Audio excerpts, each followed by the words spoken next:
Happens. An authentic, trusted voice in daily Israel news.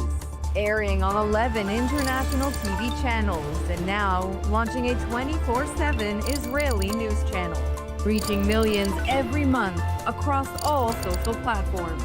Independent, real, powered by truth. We don't just report, we connect. Thanks to a worldwide community that stands for truth. This is ILTV, your source for Israel in English.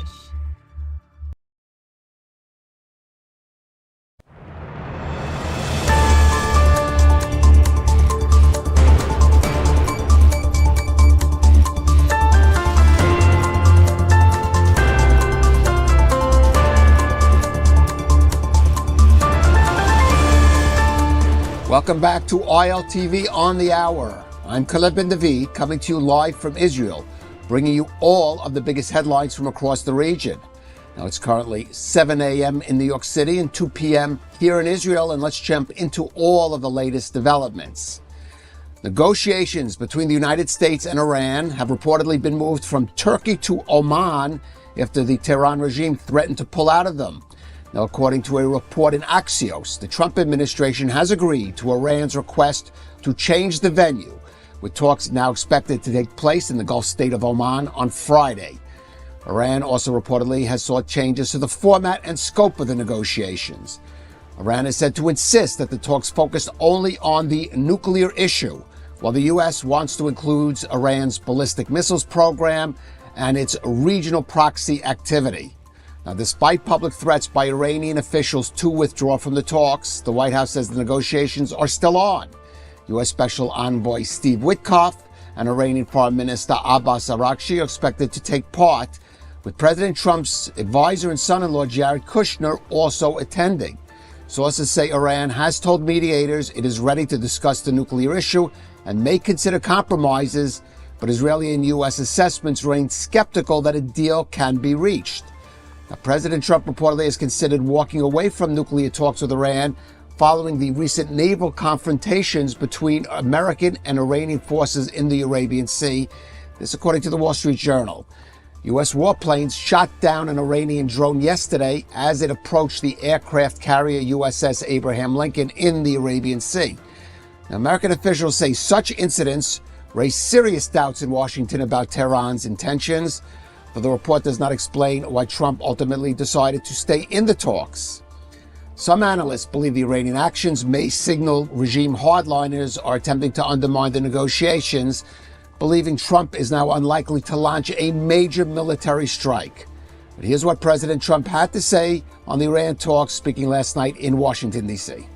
On Iran, are the negotiations still happening this week? Yeah. Where will they be? And what do you need to hear from Iran? They're all over. But they are negotiating. They'd like to do something, and we'll see if something is going to be done. They had a chance to do something a while ago, and it didn't work out, and we did Midnight Hammer. I don't think they want that happening again, but they would like to negotiate. We are negotiating with them right now, yes. Mr. President. Where will the meeting be? It seems like I it's can't tell changing. you that. Mr. President. There's more than one meeting. Yeah, please. Meanwhile, Prime Minister Benjamin Netanyahu met last night in Jerusalem with the U.S. Special Envoy Steve Witkoff. According to the Prime Minister's office, Netanyahu warned Witkoff that Iran has, quote, repeatedly proven it cannot be trusted to keep its commitments. And he also stressed that any diplomatic process must prevent Tehran from obtaining nuclear weapons. Turning to the Gaza issue, Netanyahu told Witkoff that Hamas must be disarmed, Gaza demilitarized, and Israel's war objectives completed before any reconstruction of the Strip can begin. He said the Palestinian Authority also should and will have no role in governing Gaza. Meanwhile, in Gaza, IDF troops came under fire in northern Gaza overnight. A reservist was seriously wounded, and the IDF responded with airstrikes on multiple Hamas targets. According to the IDF, soldiers from the Alexandroni Brigade came under fire from multiple gunmen while operating on the Israeli side of the Yellow Line, which separates the areas controlled by Hamas and Israel in the Strip. The IDF called the incident a blatant violation of the current ceasefire. Now, in response, IDF tanks opened fire on the gunmen and airstrikes were also carried out in the area. According to Palestinian sources, at least 9 and perhaps as many as 20 are reported dead in those strikes, including some 6 in the Strip's north, where the military says it returned fire against the gunmen who attacked troops. 3 people also killed in Israeli artillery shelling in Gaza City's eastern Tufa neighborhood. Another 3 people killed reportedly by Israeli shelling in Zaytun, and 3 others killed in a strike in southern Gaza's Khan Yunis area. And staying on Gaza, the reopening of the Rafah crossing this week marked the first concrete step of Phase 2 of the U.S. plan for the revival and reconstruction of the Strip. But Israel is making clear that at Rafah, security must come first. After being closed for most of the war, the Rafah crossing reopened in a limited, controlled manner under a U.S.-backed framework that also involves Egypt, the European Union, and Israeli security screening. Only a small number of Palestinians, mostly women, children, and medical cases, were approved to return. This following Israeli vetting designed to prevent Hamas operatives from exploiting the crossing. Now, following some media reports of harsh treatment during security checks, the IDF has stated that there are no known incidents of abuse or inappropriate conduct by Israeli forces. Israel stresses that all screening measures are standard, necessary, and aimed solely at preventing terrorism. Israeli officials note that Hamas has a long history of using civilians, humanitarian routes, and border crossings to smuggle weapons, gather intelligence, and to move its operatives, making these strict controls at the border unavoidable. Now, the Rafah reopening is being described in Jerusalem as a cautious but significant step, balancing humanitarian needs with Israel's responsibility to protect its citizens and soldiers. Israel says the process will expand only if security maintained and if Hamas does not attempt to turn a humanitarian opening into a security threat. Now, as mentioned, among those Palestinians being permitted to pass through the Rafah crossing are Gaza residents seeking medical treatment in Egypt. So yesterday, on 2nd February, WHO and partners supported the medical evacuation of 5 patients and 7 companions to Egypt via the Rafah crossing. It was the first medical evacuation through this route since sometime in 2025 after that ceasefire. WHO's role focused on ensuring the safe transfer of the patients from Gaza to the Rafah crossing. Joining us for more on Gaza and on Iran is Dr. Dan Diker. He is president of the Jerusalem Center for Public Affairs, joining us now today from snowy New York, and Professor Kobi Michael, senior researcher at the INSS, the Institute for National Security Studies, and also the Mizgav Institute. Gentlemen, thank you for joining us. Kobi, I just want to start with you, focusing first on Iran. What is it about moving the talks why would the Iranians insist on moving the talks from Istanbul to Oman? What advantage are they gaining or disadvantage are they seeking to avoid? First of all, they take down from their shoulders, from their back, a very heavy liability, which is the Arab countries. The Iranians understand that if the Arab countries will be part of the negotiation, if they will participate in the negotiation, then they will demand some things that Iran doesn't want to discuss or to negotiate about. For example, the missiles and mainly the idea of supporting the regional proxy. And they want to concentrate only on the nuclear issue, and therefore they want to isolate and to take out of the negotiation all the Arab players and the Turks, and to remain only with the Americans. Secondly, they do it because they feel that they can do it. And unfortunately, the American administration, President Trump, enabled them to do that. They are in a situation, I would say, of the upper hand in a very paradoxical manner.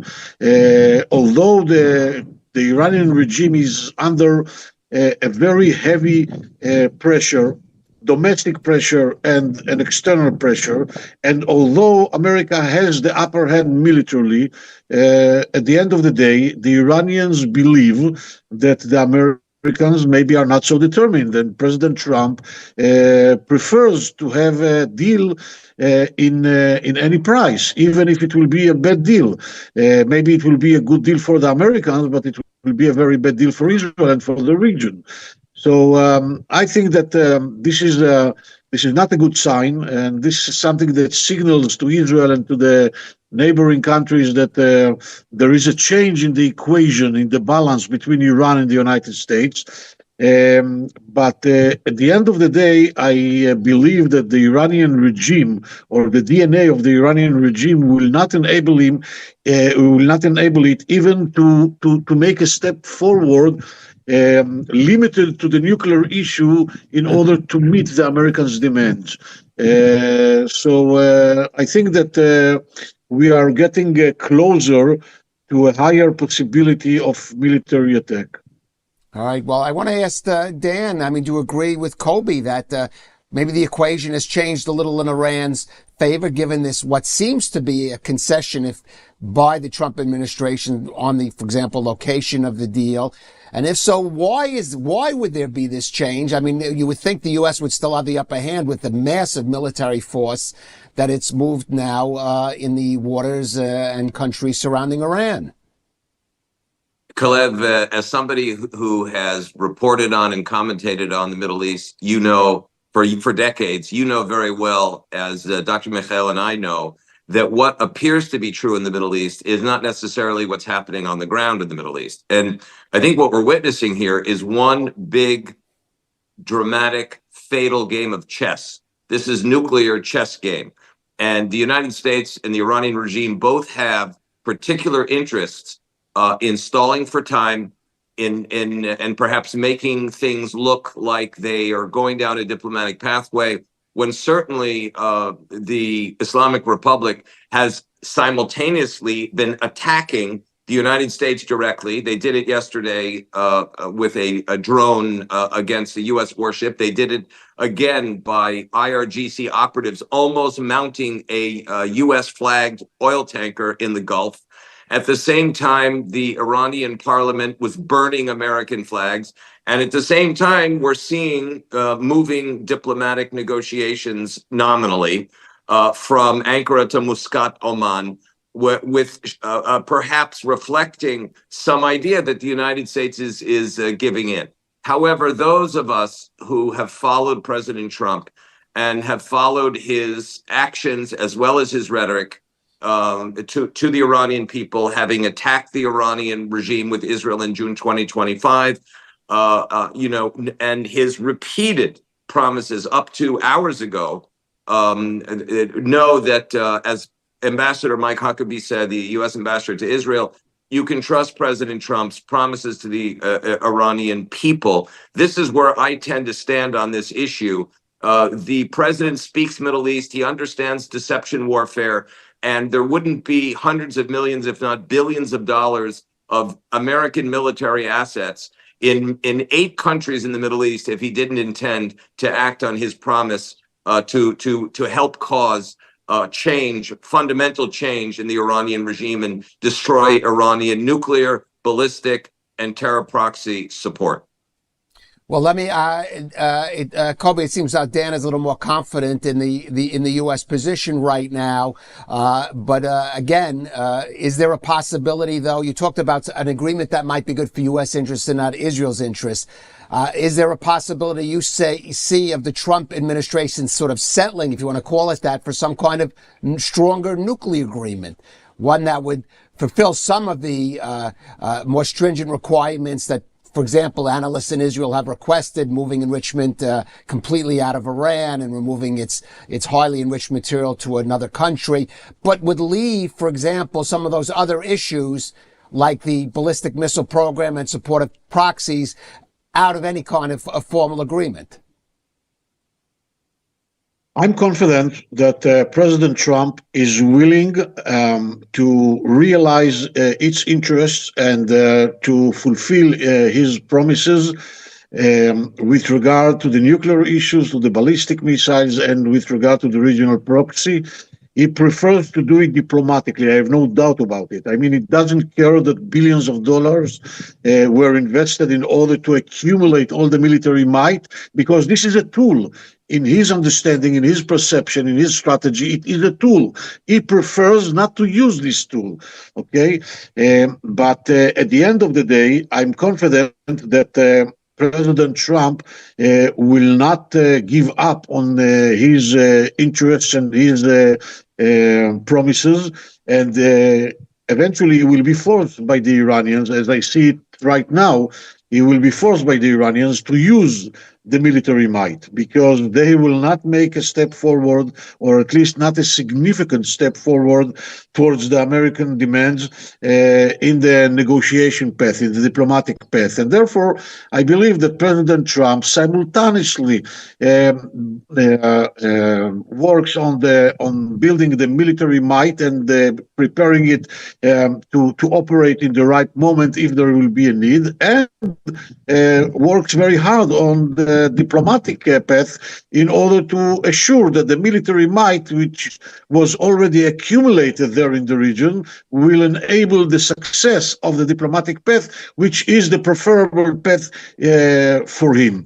At the end of the day, I think that Dr. Diker and I stand on the same square with regard to the final assessment that the military operation will take place there in Iran, not because President Trump prefers it, but because the Iranians will force him.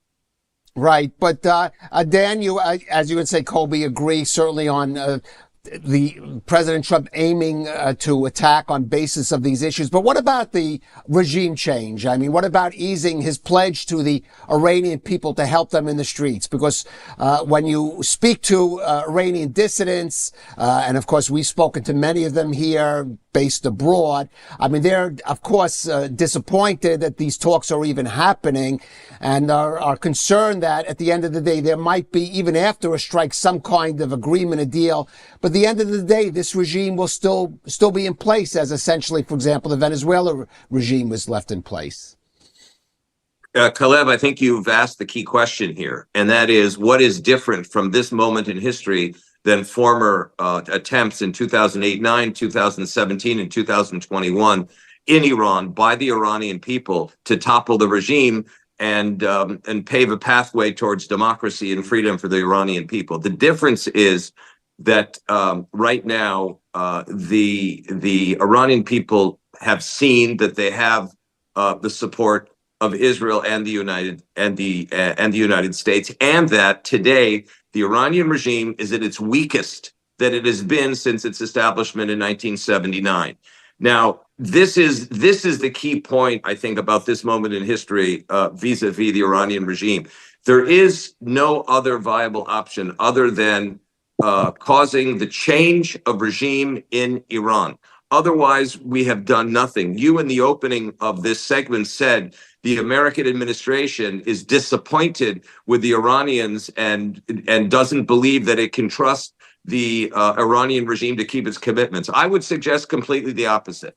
I would suggest those of us who follow Iranian political culture, particularly Professor Mikhail has made this point many times, we can always trust the Iranian regime to deceive, to disinform, to cheat and bamboozle in service of jihad, in service of regime survivability, in service of tricking the enemy, as it has done and has attempted to do for the last decades. And therefore, those, to understand that the regime will do anything. They will lie, cheat, steal, and anything else they need to do in order to survive. That's why this particular moment is such a fateful moment for the free world, as well as for the Iranian people, in the necessity of changing this regime. This is what terrifies the Turks. It terrifies the Iranian regime. It also terrifies, frankly, the Qataris and the Russians and the Chinese. But it is essential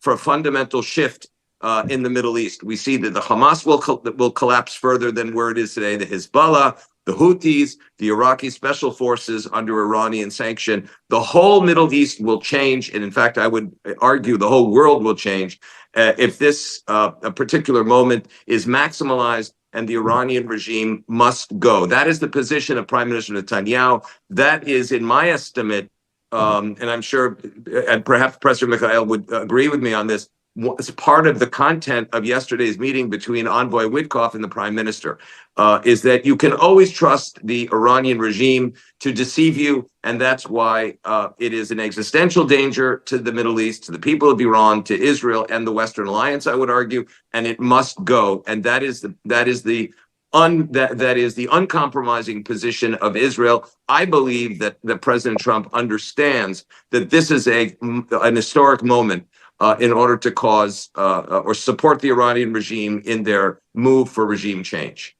All right. Well, plenty more we could discuss on Iran, but I do want to move on to the Gaza issue, and presumably we'll be a little more wiser after this meeting Friday in Oman. Professor Michael, I want to go back to you on this meeting between Steve Witkoff and Prime Minister Netanyahu, in which they did discuss the Gaza issue. The Rafah crossing was open, so we know the issues that had to be under discussion were the next phases, supposed phases of phase 2, the handing over of the administrative control of Gaza from Hamas to this new governing body that's been set up by the U.S. and its partners, and of course the disarming of Hamas. And how far can any such progress, say in the first one, happen without the process beginning of the disarming of Hamas? Because there were those in Israel who said Rafah should not be reopened until that disarming and demilitarization process got started. I think that we don't have to be too impressed from the idea that Rafah crossing was opened. It is a very significant issue for the Palestinians and for the Egyptians, each side for its own interests. But eventually, what we are talking about when Rafah crossing was opened 2 days ago or 3 days ago, we are talking about opening only for people, for pedestrians. We are talking about very small numbers of people. The crossing is not open for goods that will enter the Gaza Strip. And actually, we have 4 layers of security control. We have the Egyptian layer, the Palestinian layer, the EU BAM layer, and then the IDF layer of security control, which means that this is a very, I would say, calculated risk that Israel took upon itself after the bringing back Ron Gvili, the last hostage that was there in the Gaza Strip. And I think that it is important to give the Americans the chance to do things in their way, because the concessions that Israel has to do at this moment are reasonable. And what is much more crucial and important for Israel and for Prime Minister Netanyahu, if I understand him correctly, is Iran, and to keep President Trump on the same page with Israel with regard to Iran. Because once the Iranian regime will be toppled down, will be collapsed, then it will ease everything with regard to Hamas and with regard to Hezbollah.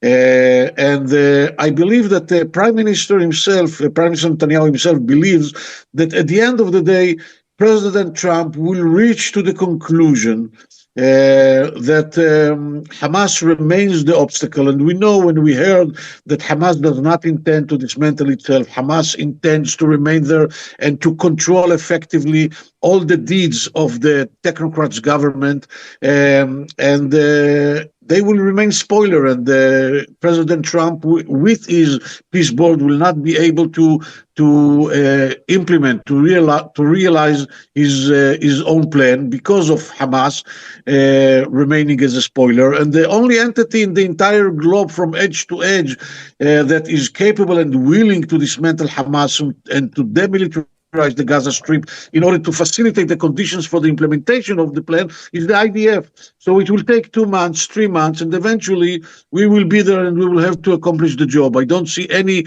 other entity that is capable and willing to do that. All right, I want to go on that second point, that last point to you, Dan, because certainly I think we would all agree, everyone agree that President Trump certainly agrees that Hamas is the obstacle, to put it to understate matters. But the question of what would be the best means of, for example, neutralizing Hamas, disarming Hamas, demilitarizing Gaza. Colby saying certainly the Israeli view, it ultimately has to be Israel and the IDF.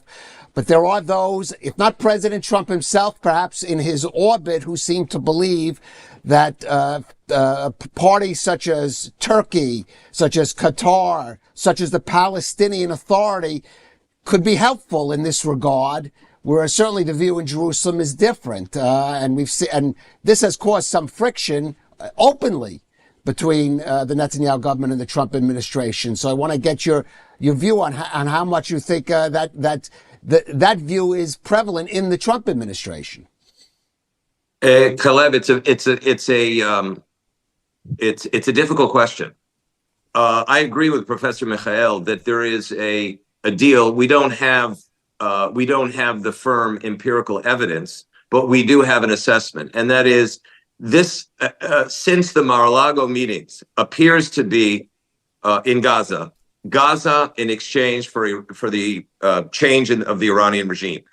Rafah is not only a crossing and an opening of a crossing, it's a gesture by the Netanyahu coalition, because Israel's position right now is much more secure than it's in Gaza, than it's been any time since the October 7 putsch by Hamas, destroying the Fatah PA control of Gaza. And I just want to interject, and we are seeing, for example, IDF casualties, a soldier seriously wounded just overnight. That's true, and we see there's a war going on. There's a war going on that's being masked as a peace, as an ongoing stage 2 peace agreement of the Trump administration. But as you said very well, there are people being killed and wounded because Hamas, as a classic jihadistic organization, is continuing the long Islamic war until either victory or martyrdom. There is nothing in between in the Middle East. And therefore, Netanyahu and the Netanyahu coalition, even though there's disagreement within the coalition from the hawkish side of the much more hawkish side of the coalition, to other partners as to whether Israel should even be involved in this gesture in Gaza. But clearly, look at the timing, as Professor Michael has pointed out.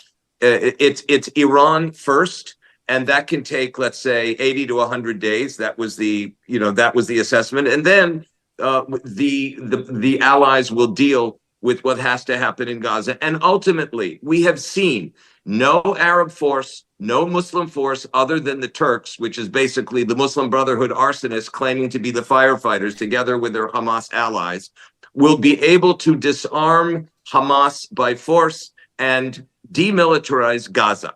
Those are the key issues. And the Trump 20-point plan and this entire sort of Hollywood constellation of a new Gaza, as Jared Kushner presented in Davos just days ago, has absolutely no bearing in reality to what is happening in Gaza and what will happen in Gaza until Israel will be forced to demilitarize and disarm Hamas by force. That is the elephant or the octopus in the room, if you will. And it's going to come to a head. But in the meantime, the two leaders, Trump and Netanyahu, have come apparently to a very strong understanding in the recent Mar-a-Lago summit, the sixth since January 2025, and that it will ultimately lead to Israel's forced disarmament of Hamas before anything else can happen in Gaza. And that's why I say it's kind of like a Hollywood representation, because there's no reality to it until Hamas is disarmed. And Hamas has already said, we will not disarm. We will perhaps decommission some weapons. It's a big deceptive game. And I really advise all of us, and this is the way we're looking at it, the Jerusalem Center for Security and Foreign Affairs, with a lot of former senior officers that were in the Gaza arena, to look at Gaza as part of a trade-off for Iran and is part of jihad deception warfare. All right. Well, we'll again have to see how that develops in the next few months. Dan Diker, Dr. Dan Diker, Professor Kobi Michael, thank you for joining us. Thank you, Khalid. Thank you. And some brief domestic news. Supermarket chains across Israel have begun limiting the purchase of milk and dairy products amid growing fears of shortages following a strike by dairy farmers protesting government reforms. Hundreds of dairy farmers protested today at the Knesset, arriving by tractors from all over the country, temporarily blocking off Route 1, the main highway leading into Jerusalem. Industry sources say a combination of disrupted supply and panic buying is already affecting store shelves, with shortages of milk in several supermarkets. All this protesting government policy to increase import of dairy products. So, like the old song says, no milk today. Anyway, that ends this broadcast on ILTV. Continuing to follow us for the latest headlines, or of course go to our app. You see the QR code there popping up on your screen. Thank you for joining us. I'm Khaled Ben David.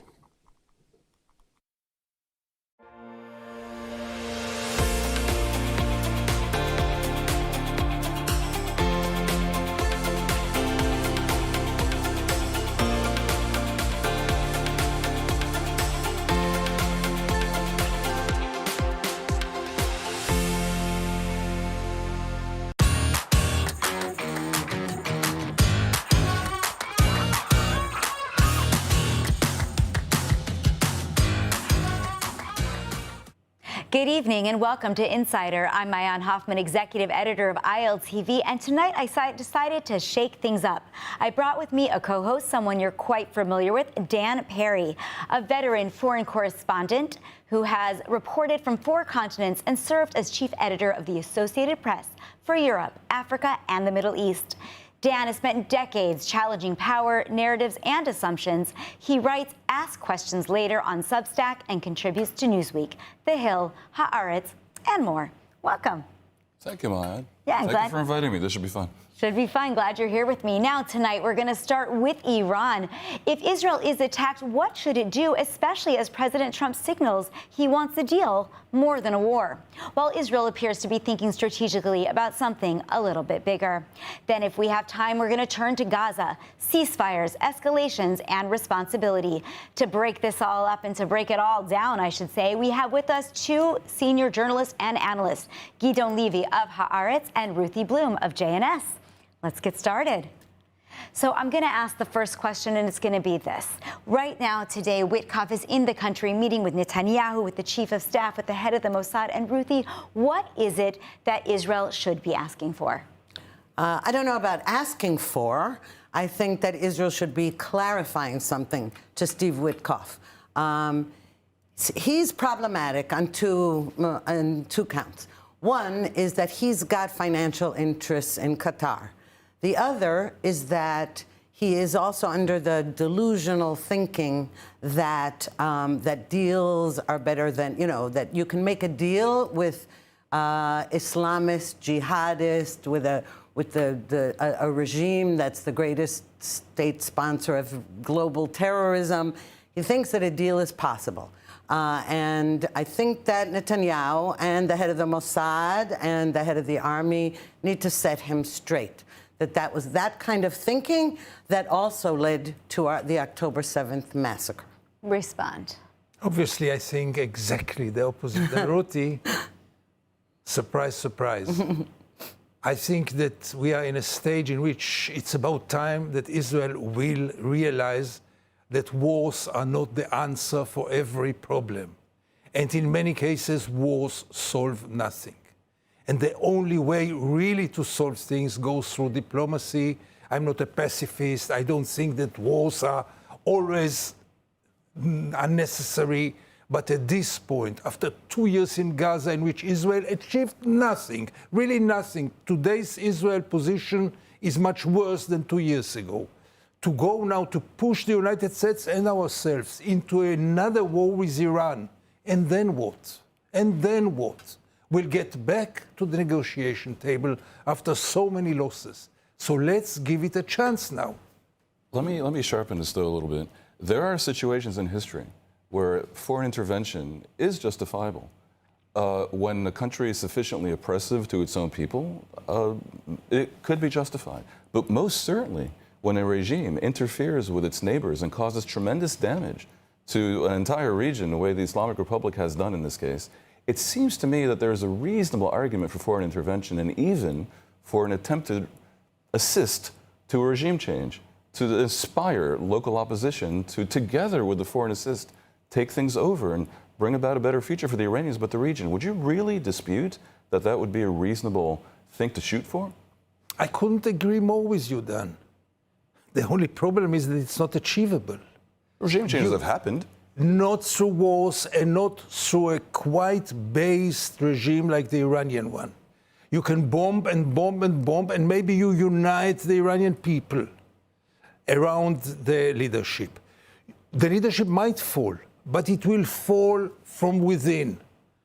Bombardment will not bring you to this. If I thought that a war will change the regime in Iran, I would be in favor of. But let's go back to the 12-day war, and we know that a lot of the reason that we see the protests today, and Ruthie, I'm going to have you respond to this, is because they felt empowered against their government because they saw a weakened government after Israel and the United States attacked Iran and destroyed most of their nuclear facilities. Ruthie. Oh, absolutely. I'll tell you, Gidon, I do agree with you about one thing. It is true that the great Middle East expert, the late Bernard Lewis, said, I don't know, about 20 years ago, if I remember correctly, he said, you know, the trouble with bombing Iran's nuclear facilities is that it's likely to unite the Iranian people around the regime. At the time, I thought, well, if so, then screw them. Okay, I thought, I'm sorry, we have to worry about our own security. Today, it's different. I think the Iranian people are not going to rally around the regime no matter what. First of all, they were less afraid because they saw that Iran was more of a paper tiger than I think the whole world thought, and certainly Israel. You know, all of those years we were saying, we can't poke the bear because then we'll be wiped out and we'll be nuked and everything. And then we saw in the 12-day war that it was not at all as bad as we thought. It was bad. We had damage done from their missiles. We also lost 28 people, I think. We did, but it could also be worse next time. You could argue that there was an element of luck, great skill, but also no, luck. for sure. Although we did damage a lot of their facilities.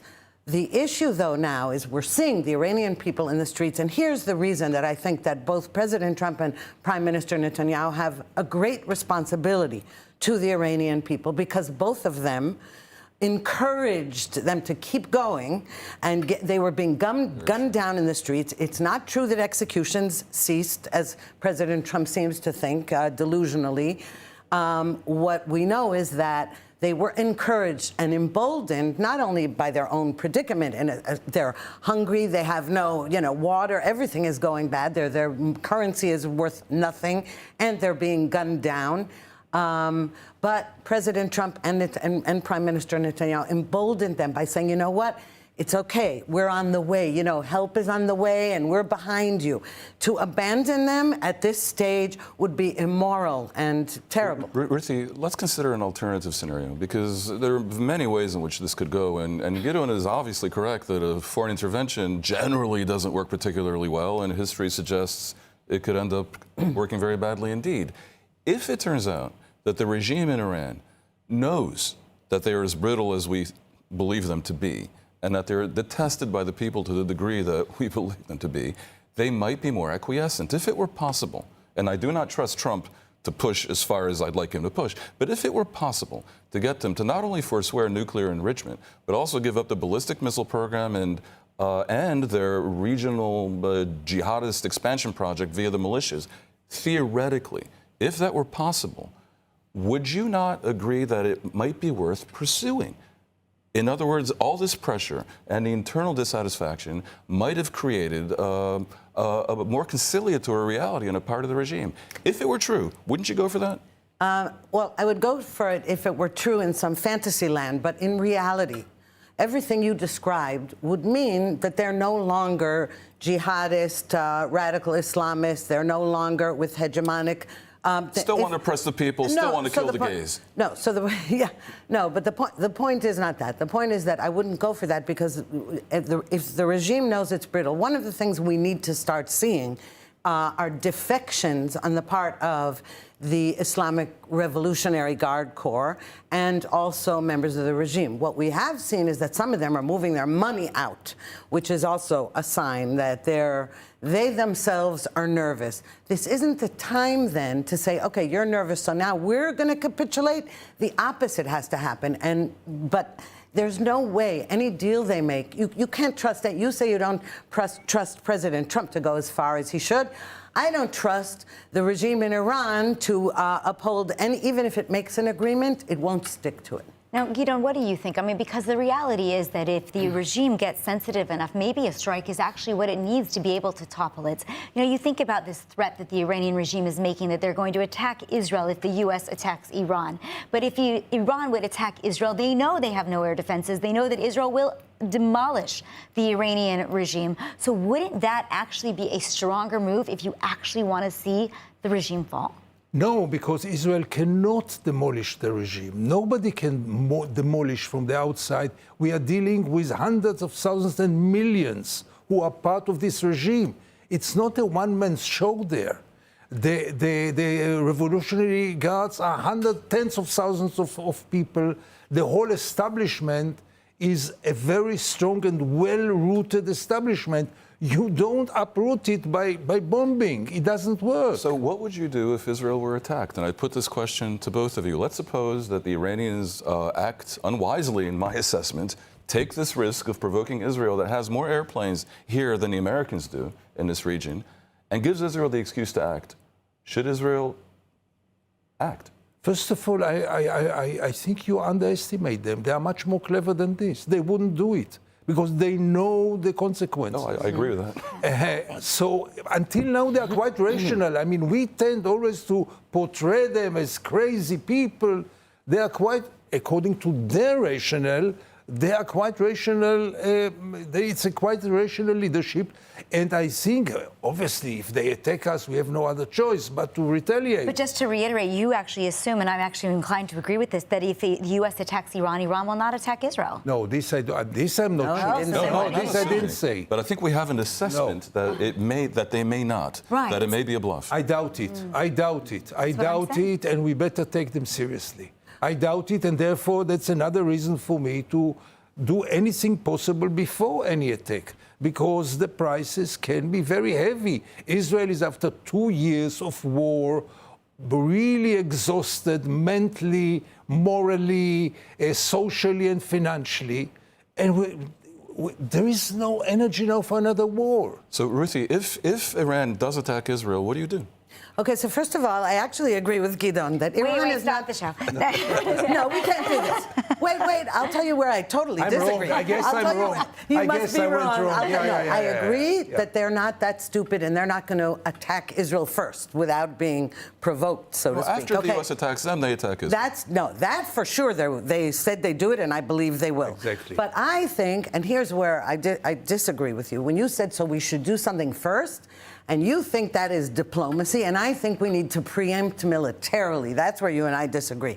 And the reason is that if we have two choices here, and I think that's the trouble with the Israel right now that Netanyahu is weighing, and that is, at what moment does he stop waiting for Trump to take the initiative? And we don't know what's going on behind the scenes, so who knows? Maybe they're already coordinating. We don't actually know. We don't know when or if it's happening. But my feeling is Israel cannot sit around and wait for that to happen. And I don't like it every time Netanyahu says, to Iran, if you attack us, you'll be sorry. No, sorry. Enough with the if you attack us. If that's what you think, attack first, okay? Enough with the October 7th. Enough with being sitting ducks for enemies who swear to wipe us off the map. Let's just be very clear. Israel cannot do anything without the approval of the United States. Correct. That I know. Let's not play, You're right. You're right. I just want you're right, but so far... Did Israel get the approval of the U.S. to attack in Qatar? I kind of thought they did, but we seem to be in a bit of a cloud of confusion. Yeah, but this was a very local and isolated incident. Yeah. Moving to that issue, let's just move to Gaza for just a second. Right, well, certainly we've seen a lot of escalation going on in Gaza. I wish we could move to Gaza as journalists. Israel is Indeed, preventing indeed. us Well, of tell the this. Supreme Court. I wish you would move to Gaza and live there for a while. Thank you. I wish I could visit there. The current escalation in Gaza, who's to blame? Who's trying to restart the war, or is it a terrible misunderstanding? It's not a question. I really. Where is the question? Is Hamas provoking Israel? 540 people Israel killed in the ceasefire. 540 people. So Israel's trying to restart the war. What does this has to do with ceasefire? How can you call it a ceasefire? 500, over 500. Israel continued to destroy and demolish houses and all kinds of buildings. What kind of... So let me answer the question, although I'm... I'd actually love to hear Ruthie's response to this. Well, his answer seems to be that Israel never really genuinely agreed to a ceasefire. More than this. Not that Hamas is provoking Israel and doing violations. And you hear it in the army.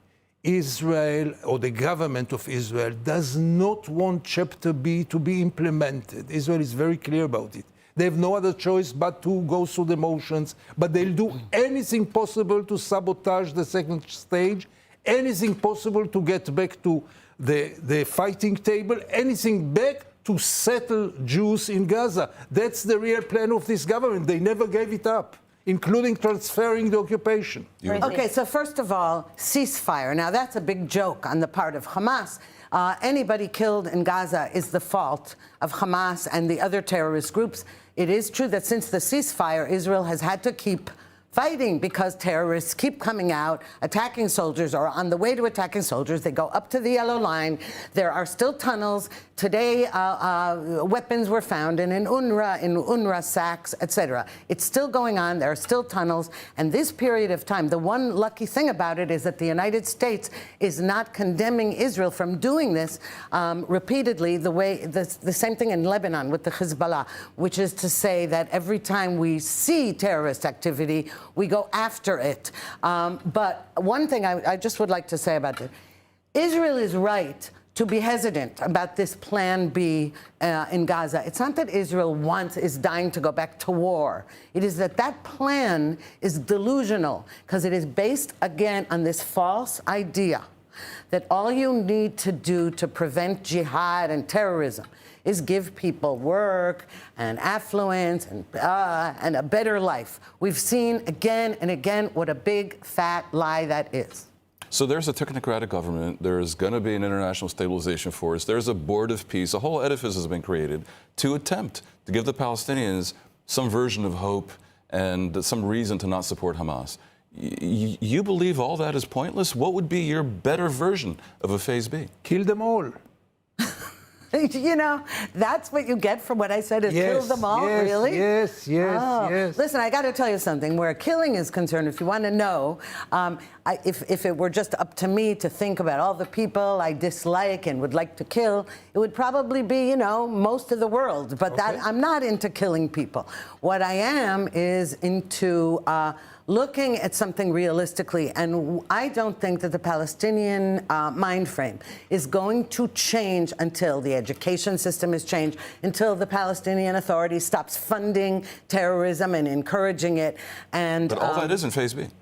That's all in Phase B. Okay, but we have to see it happening. But the idea and we of also it, have to see potentially disarmament happen beforehand. I mean, I think one of the questions that we need to talk about, you mentioned the International Stabilization Force, and there are many who believe while there is a commander, there are no soldiers to work under this commander at this stage. And who is going to fill that stabilization force? Certainly it doesn't appear to be people who want to ensure that Hamas is disarmed and not carrying out terrorist attacks. Gideon, I mean, what is your vision if this would move forward to stage 2? How does it look in Gaza? What stops another October 7th? If Hamas does not disarm. Right. I'm not concerned about another October 7th. I'm concerned about 2 million people who are homeless, who have nothing, no future, no past, no present. We cannot always focus only on ourselves. There is a people there who went through hell. None of us can even imagine what hell they went through. And now it's their time to have some rehabilitation.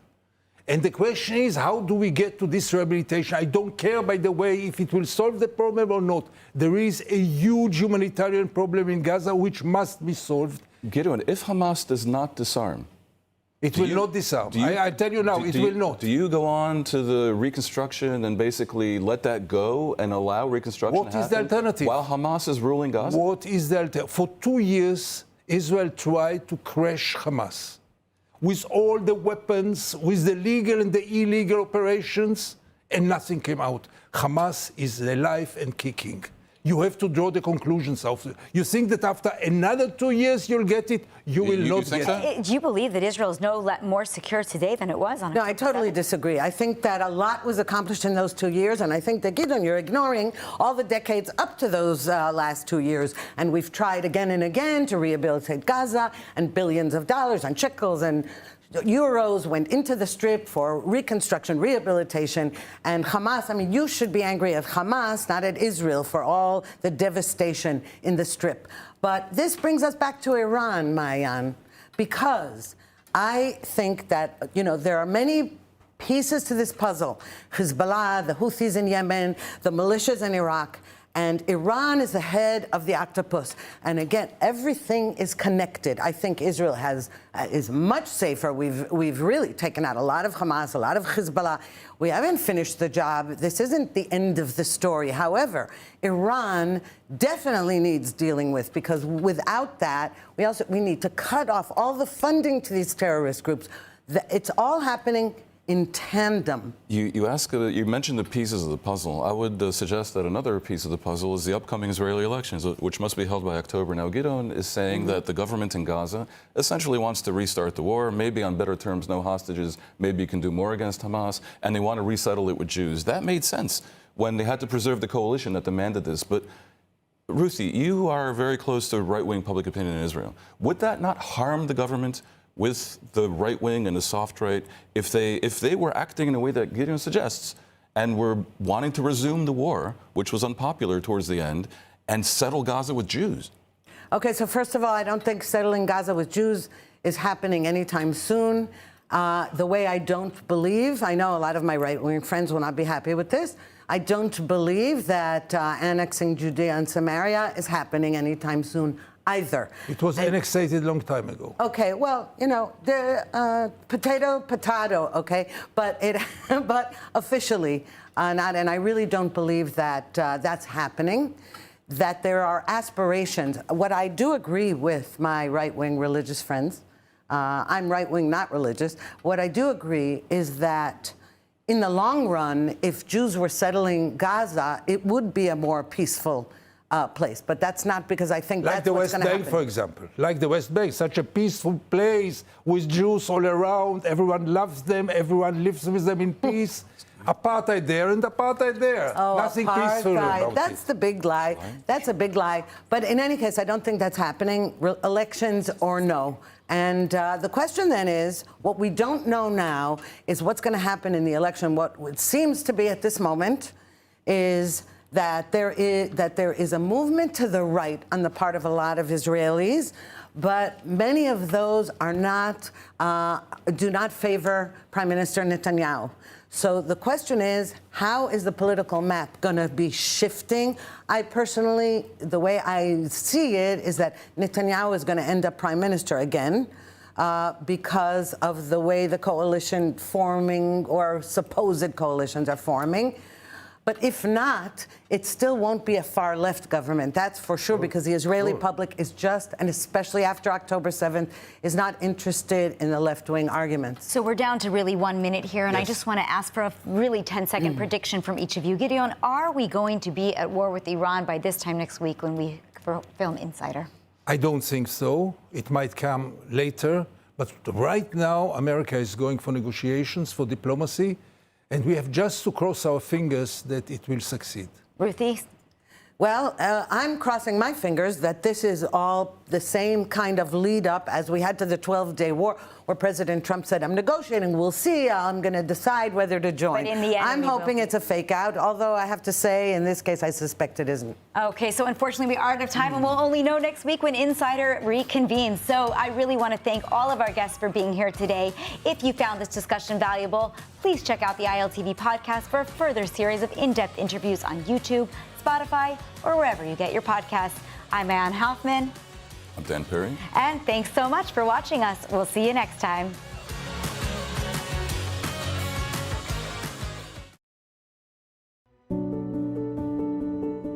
For more than 200 years, when Israel's most vulnerable needed help, Kolel Chabad was there.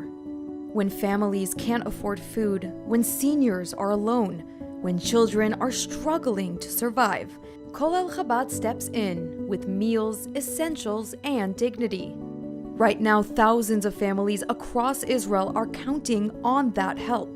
And you can make sure it reaches them.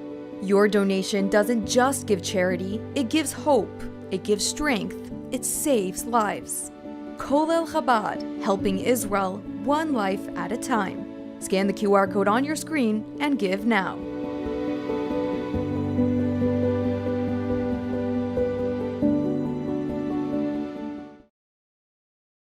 Imagine earning your master's degree on top of Mount Carmel, where forest meets sea and where every day brings a new cultural, academic, and personal adventure. This is the multi-experience at U Haifa International. Here, students from around the world live and learn together in Israel's most culturally diverse city, meeting new people, discovering new perspectives, and shaping their own Israel experience. There's people from different countries, from different religions and different languages. Somehow we are all very similar. At U Haifa, academics meet real life. You don't just study, you experience Israel up close, explore Haifa's mountain ocean city life, and build global friendships that last a lifetime. It's not just a degree, it's an experience. It opens your mind, your network, and your world. U Haifa International. Master your mind, live your Israel experience.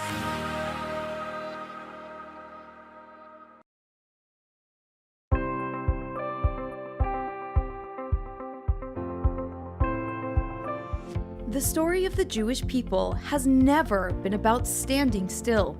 It's a story of moving forward, of taking responsibility, of protecting what matters, no matter the challenge. That story is still being written today, not with swords, but with stewardship of the land, with the rule of law, and with the determination to secure Israel's future. And on the front lines of that mission stands Regavim. Regavim is a public movement dedicated to defending Israel's national lands and natural resources in the field, in the courts, and in the public square. Through research, on-the-ground action, and legal advocacy, Regavim works to uphold the rule of law and to ensure that Israel can grow, thrive, and remain rooted in its homeland.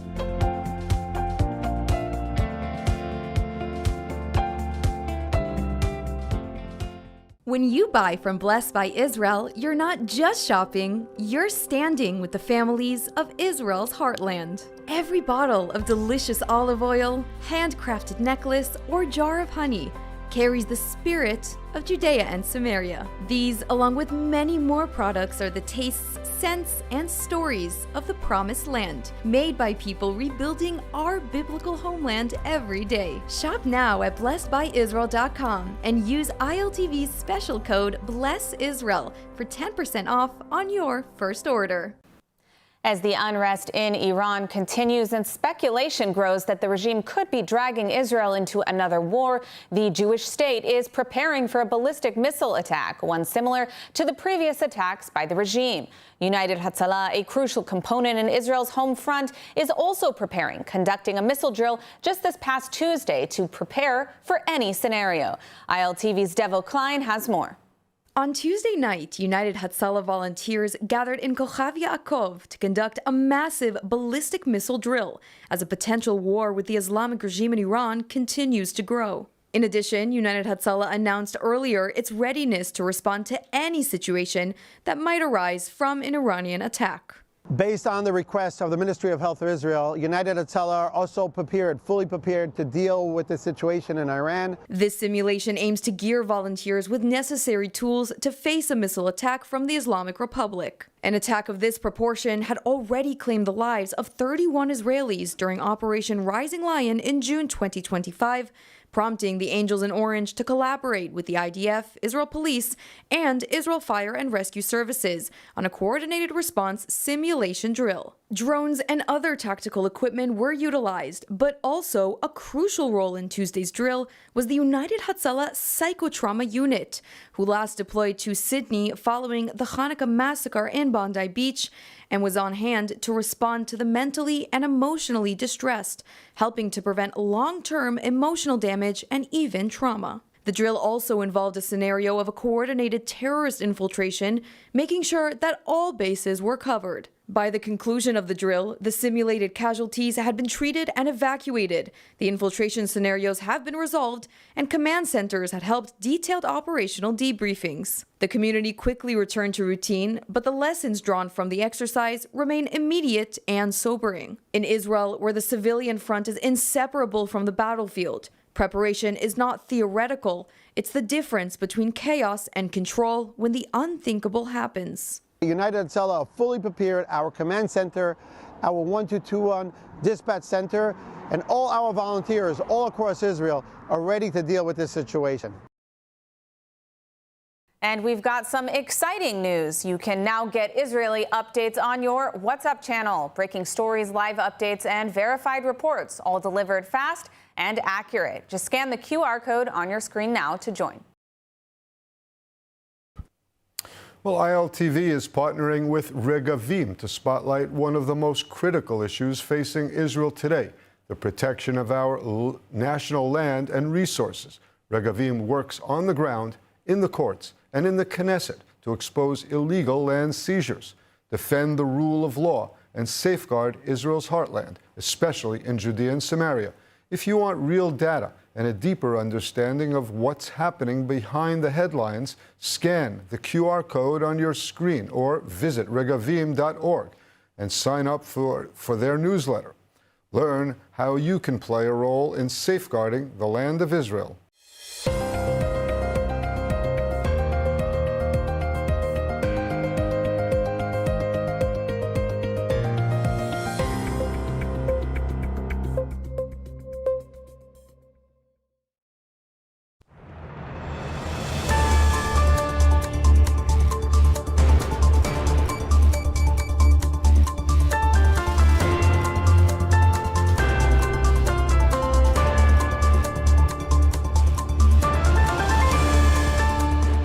Welcome back to ILTV on the Hour. I'm Caleb Ben David, coming to you live from Israel, bringing you all of the biggest headlines from across the region. Here are the latest developments. Nuclear talks between the United States and Iran have been moved from Turkey to Oman after Tehran threatened to pull out. According to a report in Axios, the Trump administration has agreed to Iran's request to change the venue, with the talks now expected to take place in Oman on Friday. Iran also sought changes to the format and scope of the negotiations. Iran is said to insist that talks focus only on the nuclear issue, while the United States wants to also include Iran's ballistic missiles program and regional proxy activity. Now, despite public threats by Iranian officials to withdraw, the White House says the talks are still on. U.S. Special Envoy Steve Witkoff and the Iranian Foreign Minister Abu Arakchi are expected to take part, with President Trump's advisor and son-in-law Jared Kushner also attending. Now, sources say Iran has told mediators that it is ready to discuss the nuclear issue and may consider compromises, but Israeli and U.S. assessments remain skeptical that a deal can be reached. Now, President Trump considered walking away from nuclear talks with Iran following recent naval confrontations between American and Iranian forces in the Arabian Sea. That's according to the Wall Street Journal. U.S. warplane shot down an Iranian drone yesterday as it approached the aircraft carrier USS Abraham Lincoln in the Arabian Sea. American officials say such incidents raise serious doubts in Washington about Tehran's intentions, though the report does not explain why Trump ultimately decided to stay in the talks. Some analysts believe the Iranian actions may signal hardliners in the regime are undermining the negotiations, believing Trump is unlikely to launch a major military strike. But here's what President Trump had to say on the Iran talks last night in Washington. On Iran, are the negotiations still happening this week? Yeah. Where will they be? And what do you need to hear from Iran? They're all over, but they are negotiating. They'd like to do something, and we'll see if something is going to be done. They had a chance to do something a while ago and it didn't work out, and we did Midnight Hammer. I don't think they want that happening again, but they would like to negotiate. We are negotiating with them right now, yes. Mr. President. Where will the meeting be? It seems like I it's can't tell changing. you that. Mr. President. There's more than one meeting. Yeah, please. Meanwhile, Prime Minister Benjamin Netanyahu met last night in Jerusalem with the U.S. Special Envoy Steve Witkoff. According to the Prime Minister's office, Netanyahu warned that Iran has repeatedly proven it cannot be trusted to keep its commitments, and stressed that any diplomatic process must prevent Tehran from obtaining nuclear weapons. Now, sources say Iran has told mediators it is ready to discuss the nuclear file. Israeli and U.S. assessments remain skeptical, as we said. Now, turning to Gaza, Netanyahu told Witkoff that Hamas must be disarmed, Gaza demilitarized, and Israel's war objectives completed before any reconstruction of the Strip can begin. He said the Palestinian Authority can have no role in governing Gaza. And staying with Gaza, IDF troops overnight came under fire in North Gaza. A reservist was seriously wounded, and the IDF responded with airstrikes on multiple Hamas targets. According to the IDF, soldiers from the Alexandroni Brigade came under fire from multiple gunmen while operating on the Israeli side of the Yellow Line, which separates areas controlled by Israel and Hamas. The IDF called the incident a blatant violation of the current ceasefire. In response, IDF tanks opened fire on the gunmen. Airstrikes were also carried out in the area. According to Palestinian sources, at least 9 were reported dead in those IDFs and strikes in Gaza, including 6 in the Strip's north. The reports say 3 people were killed by Israeli artillery shelling in Gaza City's eastern Tufa neighborhood, another 3 killed by shelling in the Zaytun neighborhood of Gaza City, and 3 others killed in a strike in southern Gaza's Khan Yunis. And that ends this update for now. But of course, stay with us on ILTV or go to our app. There's the QR code there on your screen. Thanks for joining us. I'm Khaled Ben David.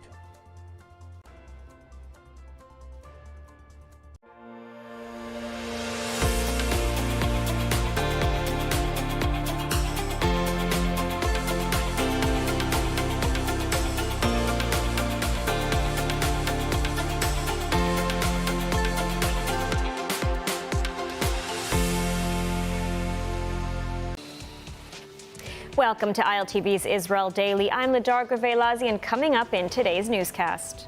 U.S. Envoy Steve Witkoff is in Jerusalem for discussions ahead of last chance talks with the Iranian regime. What are Israel's demands? As the technocratic governance model is being prepared for Gaza, the IDF warns Hamas is working to stay in control. And more strikes on Hezbollah in Lebanon as the terror group continues to breach the ceasefire agreement.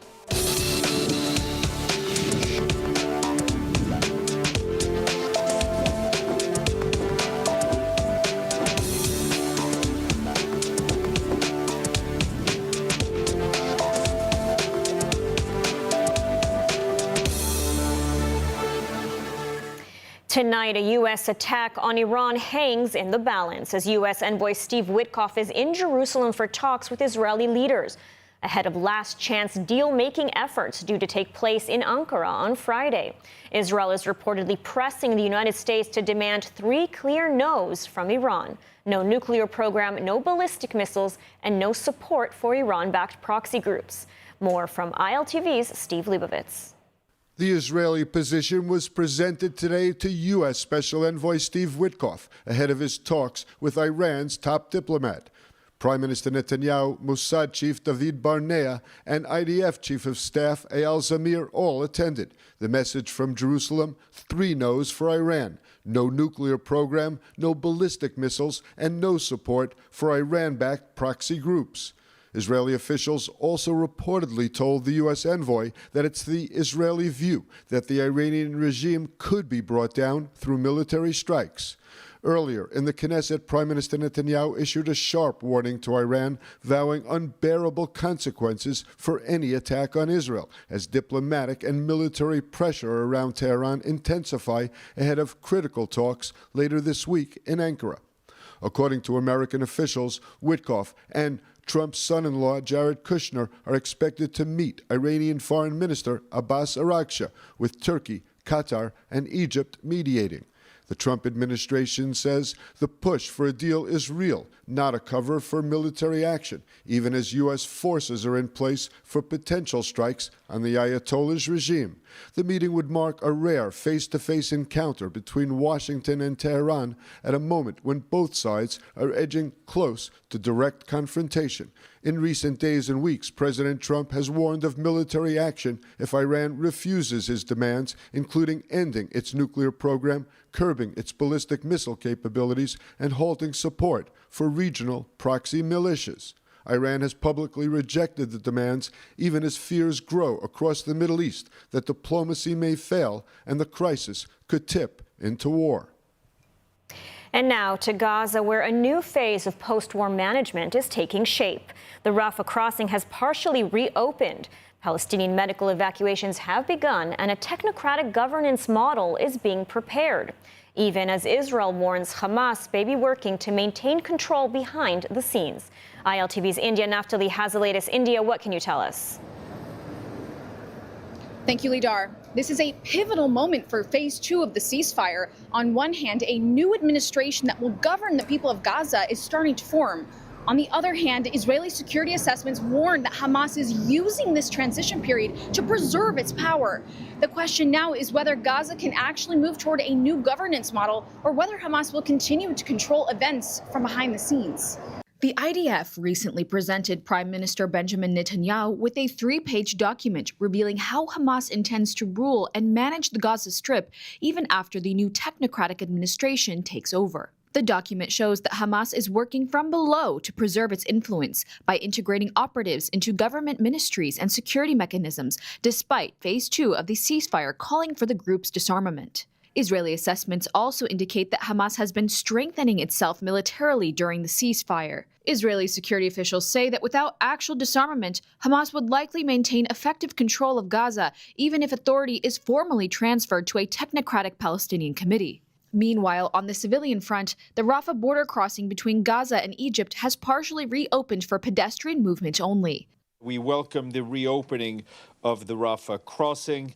As we have said before, civilians must be allowed to leave and return voluntarily and safely, as international law requires. The reopening allows limited daily movement, mostly for medical evacuees, and is being carried out in cooperation with Egypt and the European Union, with Israel maintaining full security oversight. The Palestinian Technocratic Committee, expected to take over day-to-day civil administration in Gaza, is set to enter the Strip next week through the Rafah crossing. The committee is supposed to begin replacing Hamas in managing daily life after the war. So while elements of a new civilian and administrative structure for Gaza are beginning to take shape, Israel's security warning is clear. Without disarmament, Hamas will continue to govern from the shadows, regardless of what new framework is put in place. Lidar? Thank you, India, for the report. And even as a U.S.-backed peace plan has moved into phase 2, the war in Gaza is clearly continuing on the ground. The IDF says 4 Palestinian terror operatives were killed in northern Gaza after approaching Israeli troops near the ceasefire line. According to the army, the 4 were operating near the yellow line and moved toward reservists from the Alexandroni brigade in a way that posed an immediate threat. The IDF says the soldiers responded and eliminated the terrorists. At the same time, IDF operations are continuing in southern Gaza. Troops from the 7th Armored Brigade, operating under the Gaza Division, are active east of the Yellow Line, targeting terror infrastructure above and below ground. During recent searches, the IDF says forces found around 110 mortar bombs, several rockets, and additional weapons. According to the military, the arms were hidden inside blankets and humanitarian aid sacks marked as UNRWA assistance. The IDF stresses that its forces will continue to operate to remove any threat, underscoring that active combat continues despite diplomatic progress. And amid rapid developments in post-war Gaza, Palestinian Authority President Mahmoud Abbas is making moves to have the PA and the PLO at least appear to be going through political reform. The PA is also trying to strengthen its link to the new Palestinian Technocratic Committee now operating in Gaza. More from ILTV's Devo Klein. Palestinian Authority President Mahmoud Abbas has announced an unprecedented political step, calling for the first ever direct elections to the Palestinian National Council, the parliament of the PLO. According to the official PA news agency Wafa, the vote is set for November 1st. For the first time, PNC members will be elected by popular vote rather than appointed. Abbas said elections will be held wherever possible inside the Palestinian territories and abroad to maximize participation. The PNC, which elects the powerful PLO Executive Committee, has been largely dormant and last met in 2018. Hamas and Palestinian Islamic Jihad are not represented. Attention is also turning to May, when Abbas's Fatah movement holds a key general conference that could shape the post-Abbas era. In a separate and apparently coordinated move, the Palestinian Technocratic Committee, set up to manage post-war Gaza, has quietly changed its public image, replacing its original logo with one nearly identical to that of the PA. The National Committee for the Administration of Gaza updated its social media with a new emblem, featuring the PA's signature golden eagle, with the only change being the committee's acronym on the shield instead of the word Palestine. The move is seen as an attempt to link the committee to the PA despite Israeli efforts to keep the two separate and despite Prime Minister Netanyahu's opposition to any PA role in governing post-war Gaza, though PA representatives are already taking part in operations at the Rafah crossing. And joining us now with more on the latest in the region, from the possibility of war with the Islamic Republic of Iran to phase 2 of the ceasefire in Gaza, is Edmund Fitton-Brown, Senior Fellow at the Foundation for Defense of Democracies. Thank you so much for joining us today. Thank you for having me. So U.S. President Trump has announced that he wants to take the diplomatic route and negotiate with the Ayatollahs. So obvious question, isn't negotiating a deal simply helping the regime, helping to preserve this terror regime rather than helping the Iranian people to overthrow it?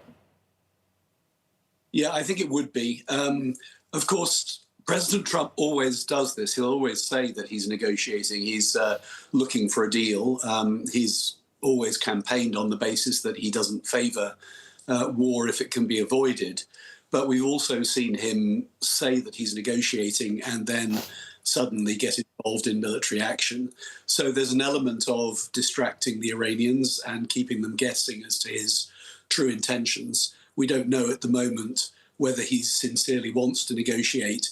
In my view, he would only even consider pausing this military action if the Iranians were to offer some dramatic climb down from their previous positions. Mm-hmm. Now, reports also indicate that countries like Qatar and Turkey are pushing to avoid this war, to avoid bringing down this regime, each for their own interests, of course. What do you make of this regional involvement and sort of their influence over the United States on the issue? Well, I think Turkish and Qatari influence are both extremely unhelpful and also incredibly cynical, in the sense that they clearly care nothing about the people of Iran, because the Islamic Republic has crossed a Rubicon in brutalizing its own people. And it really is just a matter of when it falls, not really whether. Now, the Turks and the Qataris are both saying that they would like the United States to give diplomacy more of a chance. And in a way, it's understandable that they would say that, because they're not the ones who are going to be involved militarily. They're not the ones taking any risks. So they appear to be peacemakers. And of course, that gets them some credit with the Islamic Republic. If the Islamic Republic survives in Iran, then Turkey and Qatar will be able to say to it, well, we did everything we could to keep you safe from American aggression. So it's pretty cynical in a way.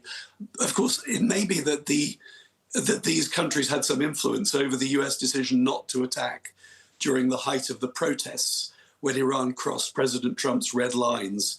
But I think now that the US has got the strike group in theatre, I think it's very unlikely that Turkey or Qatar can persuade the US to do anything other than what it plans to do. And, it's not just in Iran. Let's transition now to Gaza, where, the Board of Peace is pushing for phase 2 of the ceasefire in talks. But on the ground, there's a very different reality. The IDF is continuously warning that Hamas is actually using these sort of diplomatic efforts to rearm, to solidify their power. I mean, it seems very clear that this is the case. So, you know, what is the United States administration doing here? Why are they delaying sort of the inevitable, which is that some people say that the IDF will, at the end of the day, have to go in and disarm Hamas? Well, that's a definite likely outcome. It's not a certainty, though. And for now, the Americans are very wedded to the Gaza peace plan. They're very wedded to the Board of Peace and to the idea of the International Stabilization Force. And so the question is, what would it take to make Hamas comply with phase 2 of the Gaza peace plan? And for that to happen, Turkey and Qatar and Egypt all need to keep Hamas under constant pressure and need to say to them, unless you comply with this, you will end up being disarmed and probably also decimated by the IDF. So it's still possible that that will happen, that the US will keep its attention on Hamas and it will force Turkey and Qatar and Egypt to keep their attention on Hamas and to hold Hamas's feet to the fire. But you're absolutely right. If that doesn't happen, if people lose concentration or if they don't have the political will to put political pressure on Doha and Ankara, then I think it's likely that the second phase of the peace plan will not move forward. And, you know, moving back to Iran, talks are scheduled between the United States and the Iranian regime in Turkey on Friday. You know, I'm interested to hear your assessment of these talks, where you think this might lead, and what sort of red lines there are for Israel and for the United States. Well, this comes back to your earlier question. This is the insincere role that the Turks are playing. And of course, Turkey shares Iran's objective, which is just to kick the can down the road. The Iranians are past masters of procrastination. They will enter endless negotiations. And of course, the purpose of those negotiations is to buy them time so that their enemies sort of lose interest or lose focus or, you know, go and deal with something else. And they, of course, would be progressively clamping down and continuing to massacre their own people. And we should not forget that there are tens of thousands of people in Iran who are at imminent risk of being murdered by the state for their role in the demonstrations. Turkey doesn't care about that. They obviously want to try to preserve the Islamic Republic of Iran if they can. Now, I think that the United States understands that, and obviously Israel fully understands that. So I think that I think Trump's approach here is going to be effectively to say to the Iranians, if you make me an offer I can't refuse, you know, that would be something along the lines of, you know, complete abandonment of the nuclear program, a promise not enrich any further uranium, a promise not to use proxies against America's allies, then maybe America will listen and maybe there will be a pause. But I don't believe that the Iranians are able to make even that kind of offer. I think they're going to talk, it's going to be more in the nature of talks about talks and expressions of goodwill, and it won't be enough. All right, so certainly interesting days ahead, both with regard to the Islamic Republic of Iran and, of course, in Gaza. Thank you so much for joining us today and for your insights. You're welcome.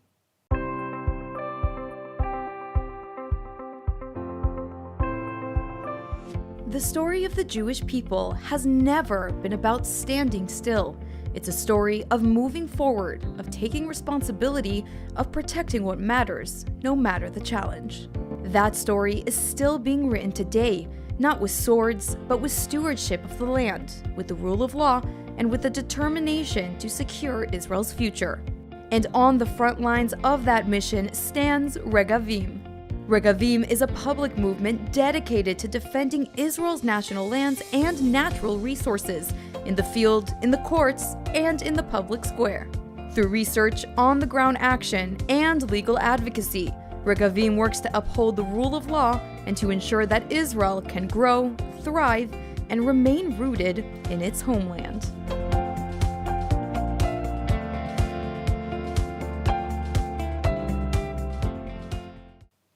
And And turning north, the IDF hit multiple Hezbollah targets amid repeated violations of the ceasefire understandings.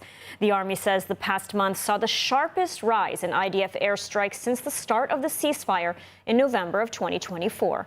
ILTV's Steve Leibovitz has the latest.